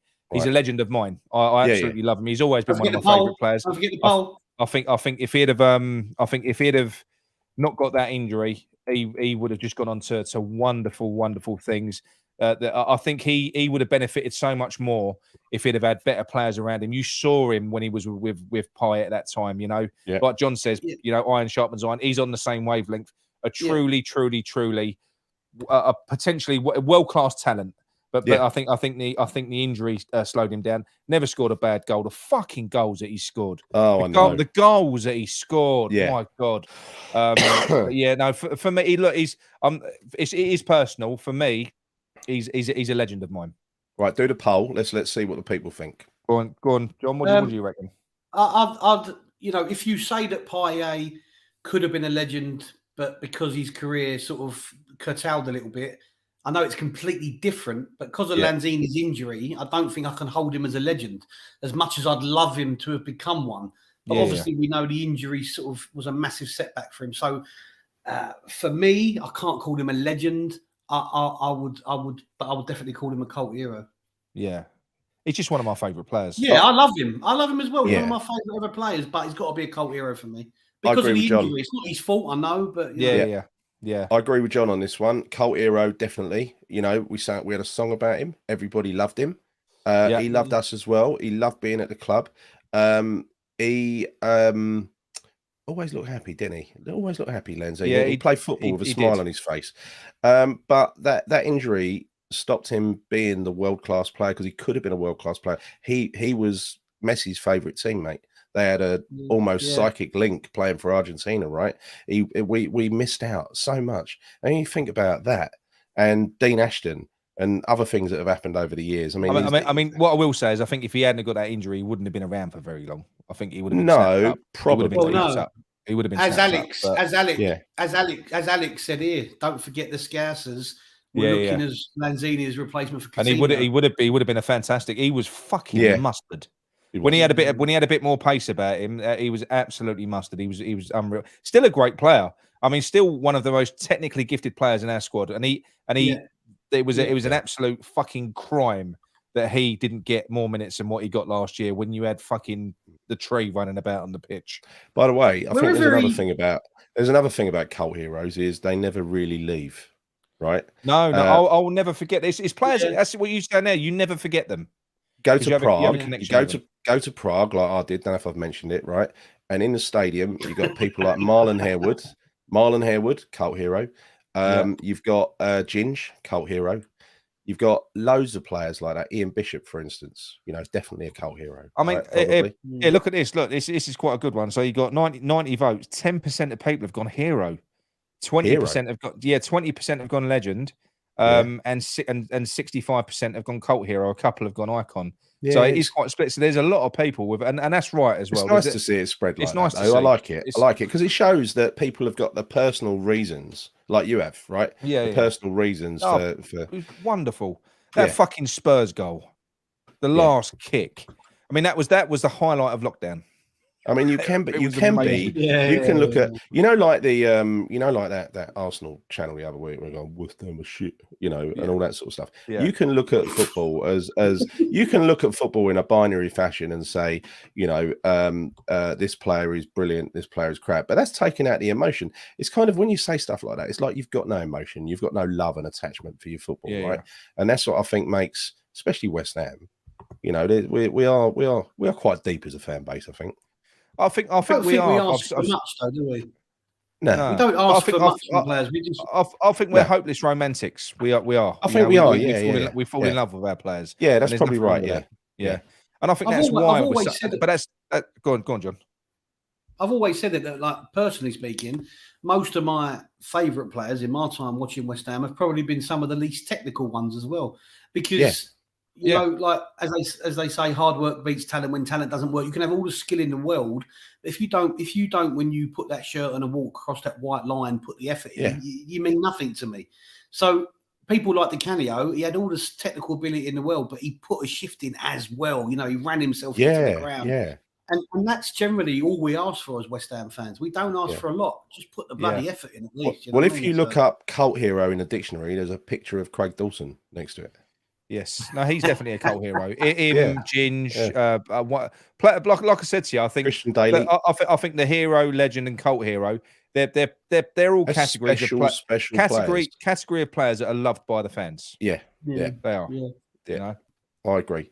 Right, so now, are you ready? We're going to go in for the final two. The last one's going to cause an argument, but this one might as well. Michail Antonio. Tough one, this. It's a tough one. Go on, John, you go first. I think, personally speaking, I don't think he's a legend. I think that's...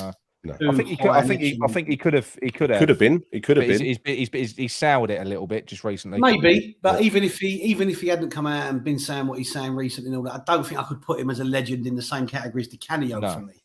Yeah.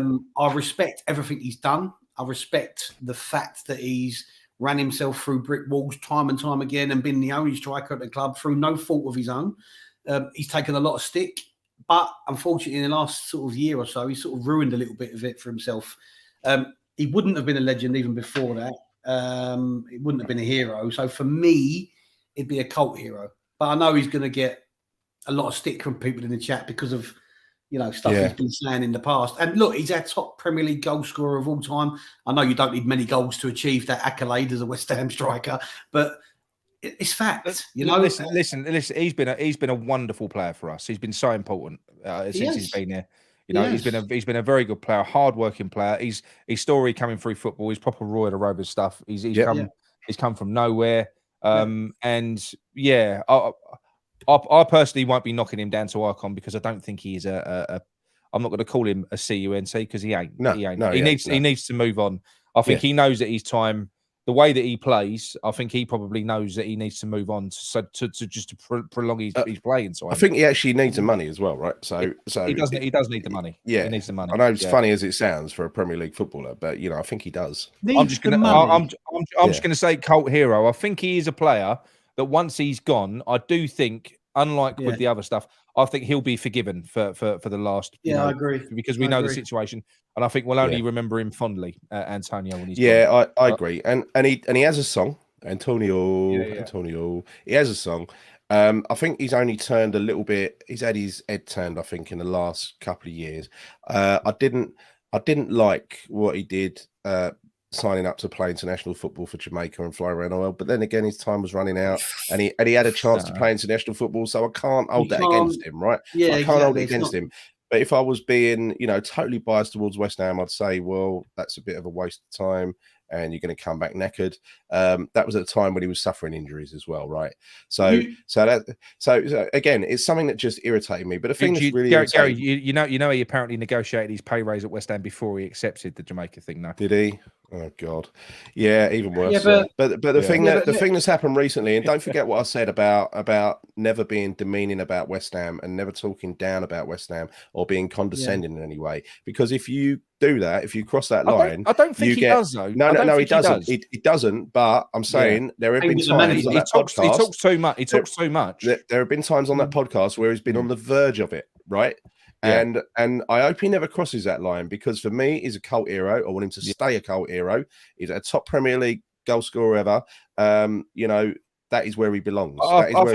Good memories. I think John made a good point a while ago though about Antonio, and that was that when you when you look at Declan Rice, the guy has been fucking PR trained since he was 5 years old. He's come from the academy. If he weren't a professional footballer, he'd be a fucking estate agent. The guy, he's got a skill. He would be, wouldn't he?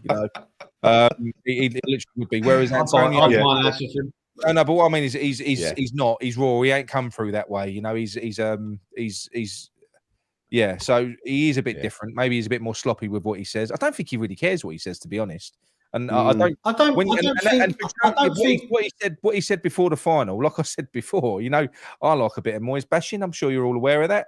What he said before the final, I would have been rubbing my hands together if that had been at any other time. It was just the timing of it. But then again, I don't think he had any say when that podcast was released. No. From what we've been told, that wasn't supposed to be released in the lead. No, he was under the illusion. He was under the illusion it was going to be released after the final. I'm going to give him the benefit of the doubt. I'm going to give him the benefit. I just think you go, if you go back before all these social media stuff, before all these podcasts that have come out since January, whenever it is. Yeah. Remember how much abuse he was taking from the West Ham fan base. Oh yeah, he was the brunt of everybody's frustrations. Moyes I said it many, many times. When we first started this channel, I was so pissed off with Moyes because I felt that he was hanging him out to dry. And I knew it would turn. And I said I would hate it for the fans to start turning on him. And they did. Yeah. And I'm not saying it means he should be frustrated and start talking like he's been talking, but he's only ever really said what a lot of us have thought before, i.e. Moyes and that. And the system. Feeding off scraps and, stuff like that. Yeah, yeah. He ain't ever said anything wrong, derogatory about the club per se. It's all the only thing he did wrong, in my opinion, was what he said about Skamaka. You should never talk about teammates. Yeah, he should never. I still think he should never have done that. A little bit of that. I think that was manipulated. But I don't think he should never. I think there's one other reason he's a cult hero, one final one, and that is the guy always gives 150%. Yeah, he does. He does. He runs his legs off, and that is a thankless task that he's got there. I'm sure he knows his capabilities. I'm sure he knows his capabilities. He's 60% the same cult hero, 10% legend, 10% hero. Rest brilliant. So it's good. It's good. Yeah, it's nice to see. It's nice to see a hero. Yeah. Either a lot of people think everyone's a hero, or everyone's putting their own spin on it. So it's really good. It's interesting. Right, so we're going to go inevitably to the last one. This was always going to happen, right? Go on. Declan Rice. I'll let John go. Go on, John. No, I'll let Gary go first. Go on, Gal, because you haven't started one off yet. And as you, all right. Well, Declan Rice, I think, has been he's given us some great moments. I think he's been of his time. Put the poll up, Nick. Sorry, Gal. He's been of his time. He gave us a great few years. He gave us some wonderful memories. He lifted a trophy. He was a fantastic player, a world-class player, right? But he has been openly engineering this move and refusing to sign a contract for 2 years, right? And also. And I was having a chat with someone else, not in this group, right? I was having a chat with someone from one of the big podcasts today, right? I was having a chat with him about this, and he agreed.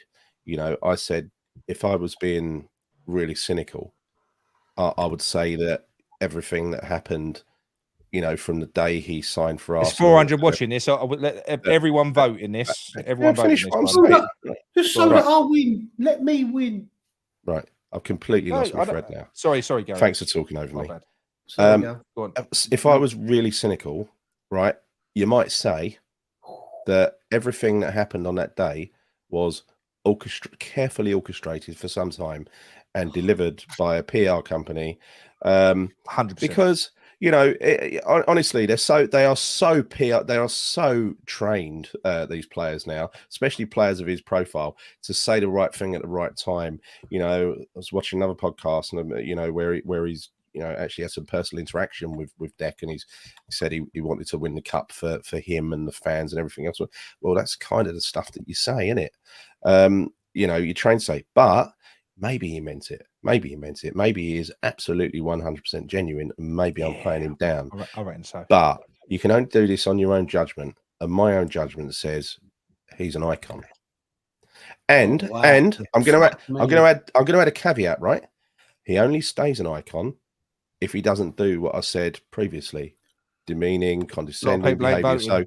So, for instance, if he goes and wins a trophy with Arsenal, I don't want to hear him say, "Oh, this is the best thing that's ever happened to me." You know what I mean? Words like that, where he's saying, he's only going to say to be playing at this level after where I've been, that sort of stuff. You know what I mean? He's already more or less said that. Have you not seen the fucking?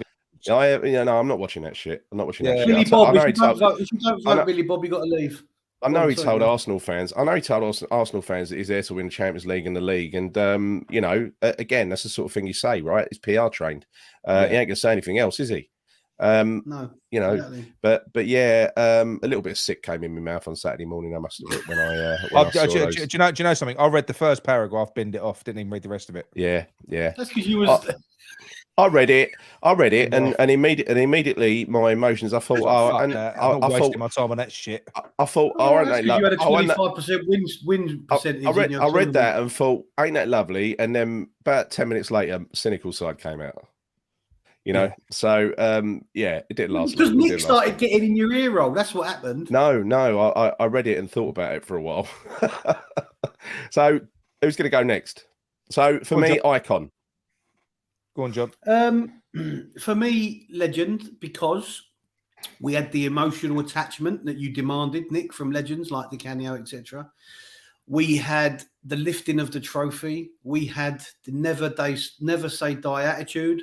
We had the always giving his all on that pitch for the club at every opportunity. We had the World Cup coming up that he was in. He played his art at when we wasn't particularly playing well. He put his. Nick, you've agreed with me with all this in the past. I have. So Listen. I know, but for a player like Rice, everything's about building his profile. Okay, but as Gary said, especially the Arsenal one, that was as Gary said. As Gary said, whether you like it or not, these kids, these players from a very young age are picked up by media companies. They're PR trained, very different to Antonio, as you alluded to a minute ago, right? So they are going to say all the right things at all the right times. If Rice at the end of that interview on the pitch holding that trophy would have said, "Love winning this trophy, but just so you know, I'm leaving tomorrow," we would have been fucking livid. So what do you expect him to have done, right? Now, you know, as well as I do, me seeing him in that Arsenal kit absolutely kills me, right? Because all my family are Arsenal, right? 90% of them. So what do you think? What do you think I've been sent pictures of since this happened? Rice in an Arsenal kit. I will not let that diminish my opinion of what he did for the club, for the team, and yes, for himself, but also what he did for us as fans whilst he was there. He carried, at times, you've said it as well, he carried that midfield more often than not. He was more often than not carrying Soucek for the last 2-3 bloody years or whatever it was, right? He deserves, in my opinion, to be called a legend because we very rarely get those type of players. Now, the fact that he's left was always going to happen, right? Because we don't hang on to these players. However, going to Arsenal does kill me, but we knew he was going to go. And at the end of the day, all transfers. If your wife was a great shag and then she ran off with a bloke next door, would she still be a legend? I'm not shagging my wife. But I'm not. But you're looking at it from a totally different perspective. That's totally irrelevant. That was someone else's. No, I know. It was Paul Bloody Evans. I know it was. To me, I'm as hurt as everybody else that he's gone to Arsenal. Believe me. Yeah. But I won't let that diminish or tarnish my opinion of him, of his time at West Ham.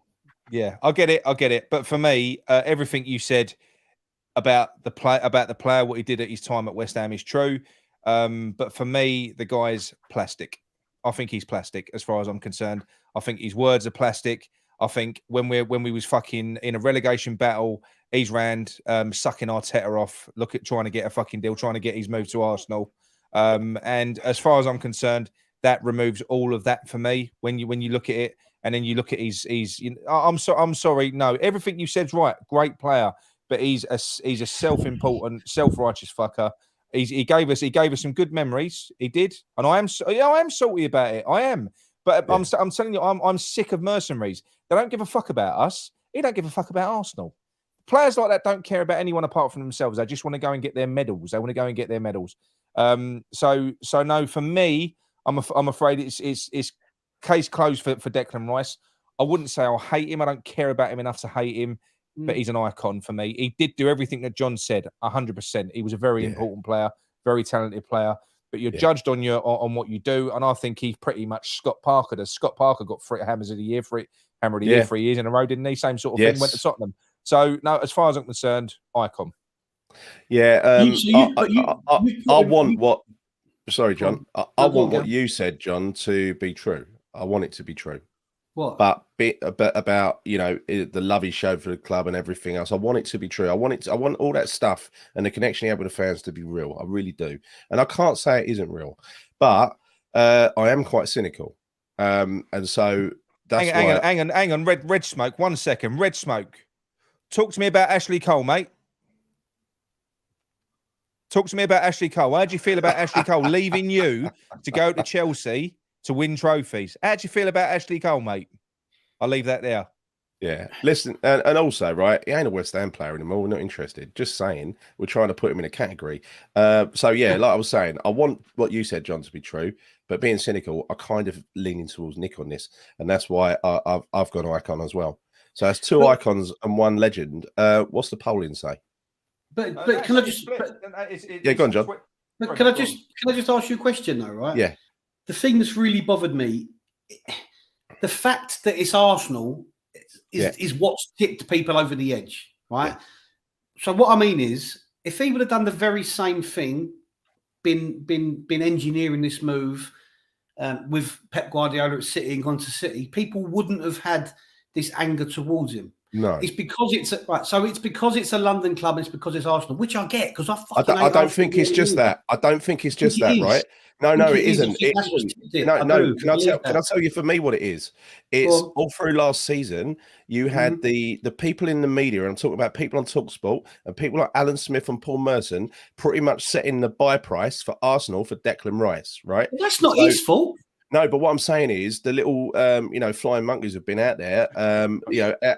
Ian Wright's been whispering his ear. Everyone's been whispering his ear. Not his fault, but that is a nasty a game that's being played by Arsenal. And Declan Rice and his family have been participating in that little game. You can't tell me that they hadn't had discussions and kind of done a lot of business and decided where they were going to go before the transfer. That was an orchestrated move. Yeah. I'm not denying. I'm grateful to Man City for jumping in there just to fuck Arsenal to push that bid up because that's all they did. Yeah. But so I've seen people say he doesn't love the fans and all that, standing there beating his chest and kissing the badge. Yeah. Do you really think he's left the club and his love for the fans has totally gone? You really believe that he doesn't have any respect for the fans? No, John. That's what people are saying. No, it's not about that. No, but what I'm saying is, John, he's ultimately players like that. It's all about them. And they will climb over everyone and discard whoever else to get to where they want to go. And I said, what would you rather? In retrospect, I'm asking you. What would you just from a? I think you said you've heard it from a player who's once retired. They've said, you know what? I wish I hadn't have moved. I wish I'd have stayed because do you know what? They chase. They probably look at these players because what happens is. Someone like Declan Rice probably won't have. We'll have more affection for a lot of people. If it go, there's a good chance we'll have more affection for Craig Dawson than Declan Rice now. Yeah, and that should never be the case. That should never be the case. Yeah, but having said that, you got to say Declan Rice, apart from the odd Rice baby and everything else, didn't really have a song until the last 6 months that he was leaving. Then we decided to create a song for him, so he couldn't even fit into the cult hero status, right? Yeah. So, but anyway, look. I hope what you said is true, John. I hope it is. So I think that's it. That is the five people. I just think if it is, he'd have to be the hardest bastard in the world. If he cared, he would have to be the hardest fucker in the world to be able to stand in front of all of the fans, orchestrating one more year, videoing them all, having a bit of fun with them, knowing he's fucking off. You've got to have some big bollocks if you actually care. If you care, you couldn't do that. But none of us can say categorically, not even you, Nick, not me. We can't say categorically, not even John. We can't say whether he meant it or not. No one knows apart from Dick. Yeah. Right. 100% meant it. 100% meant it. In my opinion. There's what you've got to remember. He'll mean it when he's doing the same with Arsenal in 2 months' time. I do believe Arsenal's a stepping stone. Just saying. Yeah. Go on, John. It's going to be the same thing. It is going to be saying they're the best fans ever. You've got to take your West Ham hat off a minute, right? In so much as that. No, I haven't. I'm a West Ham fan. I'm not taking the West Ham memory that he'll hold dear. So why would you? Hang on. Just listen to what I'm saying. Yeah. As a player, he's going to lap that up. As a player, that's going to be ingrained in his memory. That's the first trophy he's won in his career. Now, I don't want him to be successful with Arsenal because that would mean Arsenal winning trophies, right? So I'm not going to say I wish him all the best because I don't want him to win fuck all at Arsenal because they're a London club, right? And I've got my own dislike for Arsenal. However, I don't believe that he dislikes the fans. I feel he loves the fans. I'm sorry. I know what you're saying. I get it. It's all true. His dad's got a lot to do with it. Whenever you've lost just as many fucking world-class players to better teams than we have, mate. Fuck me, the list is as long as my arm. Henry, Van Persie. There's fucking loads of them. All you've done is hemorrhage top players. And the same will happen with Deck. When he realises that he's back to fucking dud horse after he's been with you lot, chokers for 2 fucking years, and he ain't won fuck all, he'll move on from you lot to someone else when he realises that you don't win nothing. There's another one. You don't pay 105 million for a player to act as a stepping stone. Well, sorry, mate. Sorry to break it to you, but that's what you are. You won't have a choice. Do you remember when another fucking contract?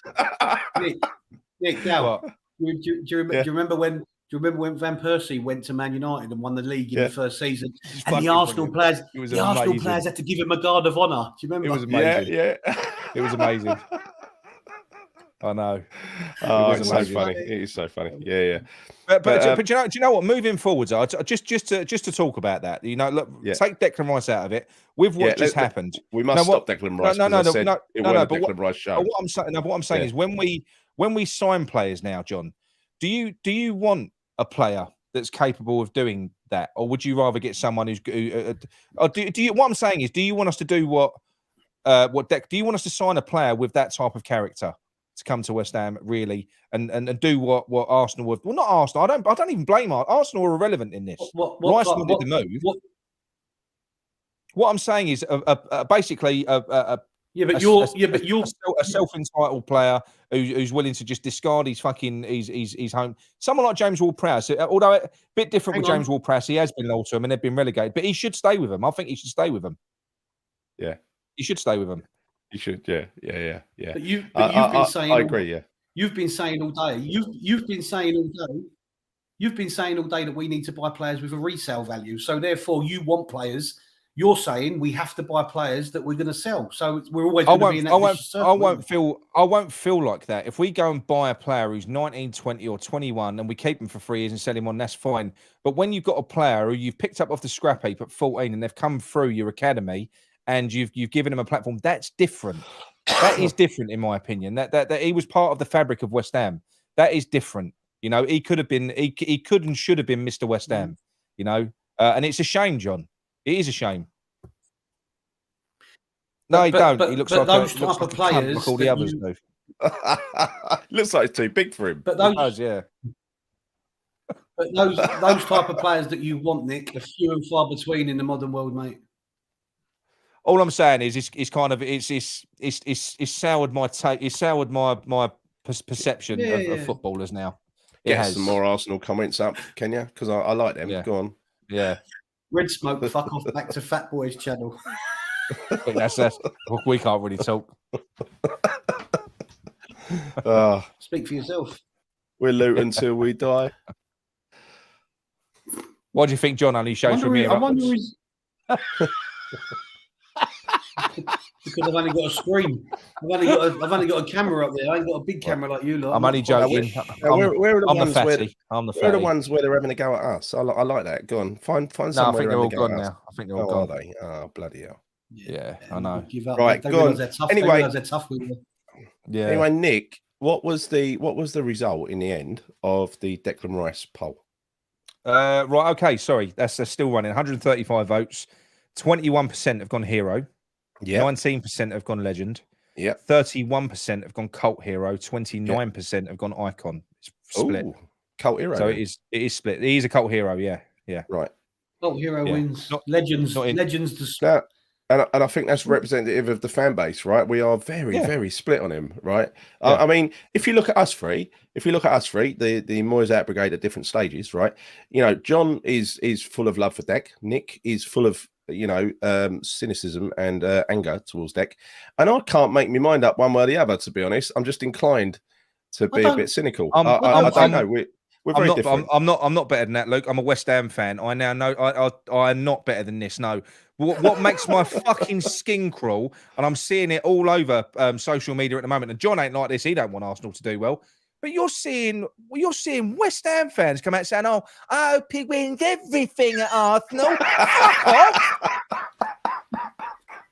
Is this the 30,000 new fans we've got? They're all fucking.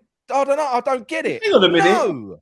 Hang on a minute. I don't wish him any harm. I don't want him to get injured or anything like that. No. I don't want him to win fuck all there. No. I'd love him to. I'd love him to next. When is it? When's the next World Cup? Is it 3 years' time? Right. Yeah. I'd love him to be the captain of England in 3 years' time. I'm sure he will be. If he carries on the path of progression that he's gone on, he's going to be the England captain. He's the first choice for Gareth Southgate, and now he's playing for a bigger club.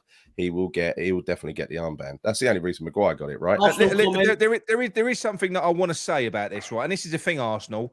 I think you've taken advantage of we've almost got like a fondness towards Arsenal. Yeah. Yeah. We have. It's almost like a gentleman's agreement that West Ham turn up against Arsenal and we roll over against you. It ain't just because you're a fucking, you're 6 you're points a better team, every year. That ain't how it works. Every fucking year. And that's because there's no hostility there. We always get points off of Tottenham. You could say they are a better team than us, but we always fuck them. It's very even. And I think we need that similar hostility against Arsenal. That needs to be a boiling pot. I want us to hate Arsenal to the same level that we hate Spurs, so we can start getting points off of them. That's what I want. I've been telling you for years what they're about. You never listen. I know. But I don't hate them all. But listen. What I'm saying is I don't hate them all because there are a lot of good Arsenal fans, like there are everywhere else. With like you said earlier on, Gary, there were some lovely ones that put their comments in my tweet. But it's the fucking dickhead Arsenal fans that have triggered me off and fired me up tonight. And this is the issue. And we've had nothing but that for 4 to 6 weeks. The most fruit bat fucking weird fucking fan base I've ever known. Honestly. Fam. Honestly, they're I just want them. I want them to disappear. I want them to go away from. And like I say, we've got to get some new players in. We can move on. I just hope we can just fucking put this to bed because I'm sick of it now. I am. Yeah. Anyway, look, that's done, right? We've done the Rice. I knew it was going to end in carnage when we started talking about Rice. That's because I'm a troublemaker and I like to put these things in there to set people off. Right? You do. Good discussion, though. Good discussion. Thank you for your contributions, Arsenal fans. Much appreciated. Fuck off. Right. Don't forget, if you like our channel, just subscribe, blood, because then, you know what I'm saying? Yeah. As one final challenge. Why is no one ever taken advantage of? Do you know, like when someone says swear down, why does no one ever look at the floor and go, come? When someone says swear down. That's what I feel like doing whenever I hear someone say swear down. As one final challenge, right? Now, you've got to do something. You've got to do something that's beyond. You've seen all the names that have been put in the chat tonight. All the obvious ones for hero and legend and everything else. We know they are, right? We know they are. Also, the ones we've spoken about on this show. We know only they are as well, so right? You can come back and fucking wind us up, Red Smoke. But thanks for subscribing anyway. Yeah. Cheers, mate. Only because it's free. Right. He's going to be back every week talking about Deck. Right. So what I want you to do now, this is a final challenge. Pick any player from the last 10 years who has not been mentioned tonight who you would like to put into the legend category. Tevez. He was here for 6 months. The guy could have gone anywhere. He knew. I'm putting him in as a legend, not even as a cult hero. 6 months. I'm telling you, 6 months. That guy, we've got a connection with him, like we have with Di Canio. It is about connections. That guy saved us from fucking relegation. He literally, whenever he went anywhere else, he used to give us the crossed hammers. He did that when he went to Man City, Man United. Yeah, he used to always come over. He loved the West Ham fans. I'm sorry. He's a legend for me. I love Tevez. He is a legend. Thank you, Keith. Much appreciated, mate. Last 10 years. Yeah, no, I would know. Did you say last 10 years? Last 10 years. Oh, okay, well that fucks it, doesn't it? 10 years is quite a narrow. Or shall I go 20 years? Shall I go back to 2000? Anyone that you've seen. Decade. Anyone that you've seen. Yeah, anyone that we've missed. Fuck it, forever. Yeah. For me, who have we missed? For me, it would be Alvin Martin. I loved Alvin Martin. Absolutely loved Alvin Martin. He hasn't been mentioned tonight, has he? No, and I loved. You know what I loved about Alvin Martin was when the Premier League started and we got into it. He looked about 75 years of age. He had no hair. He had no pace, but he still was like fantastic at the back. And we had a song about him, obviously, as well. But yeah, I loved Alvin Martin. I thought he was brilliant. Yeah. French Luke don't get it. Right, Luke, you obviously missed the start of the show. We've categorized these things, right? So we've got, because legend is banded about too often now. Heroes are the gods. I think he's questioning Tevez being a legend. No, but what I'm saying is heroes are the gods. Then you've got cult heroes, and in between, players who are cult heroes but have done that a little bit more. they're legends. So that's what we've done, because legend has just been watered down to fuck. So and icons are players that should have been more. But this would be a legend to me. This would be a legend. Julian Dix would be a legend, right? Yeah, I'll go with that. Devonshire would be a legend to me, right? Ooh, what would you? I'm getting a lot of love for Alvin Martin. A lot of love. Yeah. Oh, go on, John. Yeah, go for him. Right. So, I'm going to go Devo. Who did you go, John? I went Alvin Martin. Yeah. And you went George Seves. Parrish. Dean Ashton. George Parrish. Where would you put hero? I'd say cult where hero. Would you put Dean Ashton? Each their own. Where would you put Dean Ashton? I think it was cult because of his injury, innit? He didn't. Dean Ashton. Yeah, but that wasn't his fault though. That wasn't his fault. No, I know. I mean, of course it wasn't. But what about John Hartson then? Go to John Hartson, John. Cult hero. Yeah, I absolutely. He wasn't there long enough for me. Not his fault again. I love Johnny Hartson. I thought he was going to be a striker for 10 years, and then we went and sold him. Fucking hell. Craig Bellamy's a cult hero, isn't he? He can't. Yeah, he was good. I liked him. We've had some great players, haven't we? Go on, John. You stuck on one comment. Hang on, it's not moving. Red Smoke says. Look, we all love Wrighty. We all love Ian Wright. We love Wrighty, just not what you said this week. Yeah. He was great for us. He was great for us. We all love Wright. You can't not love it. You can't not love him. He's a great guy. Yeah. I was there first goal away at Sheffield Wednesday. Well said, Gazzo. I agree. Dean Ashton, pure class. Ricardo Vaz Tay scored the goal against Blackpool. Not a legend, but for me, I'd have a cult hero. Cult hero. Yeah. Love Cole. I mentioned Colton Cole. Colton Cole's definitely cult hero. 100%. Like I say, Trevor Sinclair. That's a tough one. That's a tough one. I loved him. Oh, he's a borderline legend. Ludo. I think that's legend. You know. Who? Look, Ludo's a definite legend. Sinclair in his time here. Sinclair was class, wasn't he? He was very good. Yeah, he was good. Frank Lampard Senior. Well, yeah, I think he'd be a legend. I think he'd be a legend. I saw him play, obviously. He was a great player for us. Devo, Pike, Nicholseni. Yeah, if you're looking at that era, Jeff Pike, underappreciated, right? The water carrier. Yeah. El Chico, Saeed Benrahma, forever a cult hero now, I think. Definitely. Because he'll never become a legend. But I do think there is an awful lot of affection now for him throughout. I think everyone seems to loves him a bit now. Steve Potts is a legend because he's a black cab driver, just like me. You know what I mean? Mad Dog. Raz Van Rat. Who said Raz Van Rat? Mad Dog's a cult hero. Mad Dog's a cult hero about that. Yeah. Oh, right, Jared Bowen. Where does Jared Bowen sit? Jared Bowen's going towards a legend, isn't he? He's going towards legend. I'm going to wait until his contract. I'm going to wait until his contract situation sorted out before I grade him. To be honest, see what he does with that. So picky. If he leaves, no, it all depends where he goes. If he pisses off up north and he don't go to another London team, I won't really care, John. Aaron Cresswell, who gets a lot of stick now, doesn't he? He's not a legend, is he? He's not a legend. No, not a legend, but I think he's a cult hero for me. He's a cult hero of mine. He's one of. If you take Julian Dix away, he's the best left back since Julian Dix. Yeah, he's superb. Agreed. Amazing. Agreed. Yeah, no, there's a lot in the chat. David Cross, Alan Dickens, Pop Robson, George Harris, Alan Pop Taylor, Robson, 75. Absolute legend. I'll tell you, I'm going to throw two at you now. I'll go one for you, John. Yossi Benayoun. I loved him. Absolutely loved him. He's only just retired last year or something. And what are you going to call? And then I've got an even better one. After that, I'm going to call Yossi a cult hero. I can't give him legend. Eyal Berkovic, Gary. Oh, cult hero. He's not a legend. I mean, he was a quality player. He was a great player. Great player. Fantastic. We've had so many, right? So many. Yeah. When you go through and talk about all these, and players just come up time after time, the amount of good players we've seen in our lifetime. I mean, I know it's not like you haven't seen the world superstars, the Harlem Globetrotters turn up at West Ham, but we've had so many good players. Benny McCarthy, John, go. Benny McCarthy. Is there a category called fat arse? He had a massive arse, didn't he? He was definitely overweight. And had specially constructed shorts. Or was that It's a good one because Ogbonna. Yeah. For me, I'm going to go legend because I love him. I think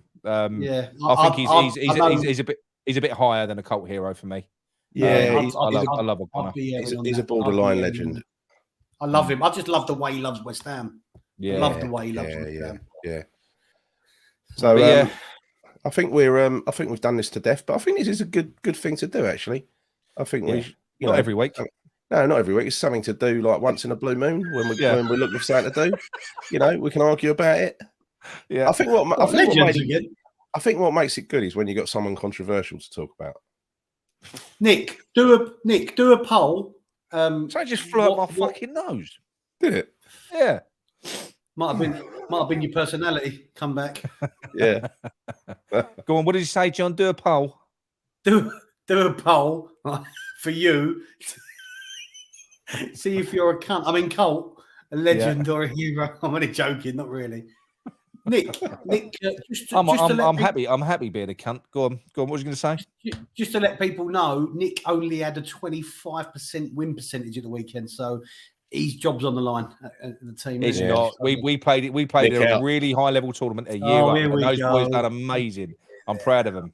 Well, Nick's had a word with the chairman, and the chairman said, "Don't worry, son. I've got your back. I'm going to keep you there. I'm going to keep you there, no matter what happens. I know you're going to turn it around." They got some German bloke. German bloke just watching over Nick. I'll tell you what. We had 5 games, right? 4 of them because we're under 14s at the moment. We played in an under 15s. It was up north in Warwick. And four of the teams, because we've got quite a big team anyway. 4 of them, we were fine. We were competing. We were fucking really, really good. Played really good football. We played one team. They were like physical athletes, and the boys shit themselves. They did. Once they saw this team walk on the pitch, they were fucking massive. They were huge. It's amazing the difference a year makes, isn't it? With kids, it's crazy. Yeah, it is. Yeah, by the way, just to finish on one here, because he's one of my favourite players who I never saw play, but I would have loved to have seen play, because he just looked like he wore his heart on his sleeve, and that was Clyde Best. Yeah. I would have loved to have seen him play, and I think he'd have to go down as legendary status as well. Never seen him play, but read a lot about him. Obviously, seen a lot of programs about him. And he's a lot of people's favourite player from back then. I mean, mine, the one that crossed over from back then to the late 70s when I started watching was Pop Robson. I loved Pop Robson. It is such a natural, instinctive goal scorer who used to take the ball early. Brilliant, absolutely brilliant. Nigel, he's only just come back. He's been canoeing around Scotland for about 6 months with his brother. Yeah, he's been looking for the Loch Ness Monster. He was away for ages. He will be back on. He'll be back on soon. There was a bloke. He found a bloke on the bank who's been living on the banks of Loch Ness for how long? 20 years, wasn't it? I think 20 years. I think it was 30 years. Looking for Nessie. Yeah, that's how good that was. He done like wild camping. He for that game. He's sitting there doing nothing. Yeah. He done it with his brother. He done it with his brother and a couple of mates, and they just sort of wild camps and just didn't know you could canoe around Scotland. Should we do it? Should the 3 of us do a Claret and we need a fucking big canoe. We need a big canoe. We'd do it differently, Galdo. We wouldn't canoe. We'd have fucking jet. We'd have motorboat. We'd have jet skis around the lot. I'd get a canoe. I'd have a canoe. Well, we'll tow you behind, John. We'll tow you behind in your canoe. Give you a lift. Mile End mob. Up the Mile End mob. Up the Mile End. Yeah. Come on, Mile End. Yeah. Let's all go down Benji's. Come on. The E3 Massive. Right. So I think we're done, aren't we? We are. On the cusp of 2 hours. Anyway, thank you for your contributions tonight. Lovely comments in the chat and everything. Thanks for bearing with us. Hope you found it interesting at the end. Enjoyed the rows, the arguments. Always, these two are always good for an argument. Quite placid. Yeah. So, and sorry we were a day late, but that's Nick's fault. It's usually I'm only behind Moyes when he walks out the door to make sure he shuts it behind him, mate.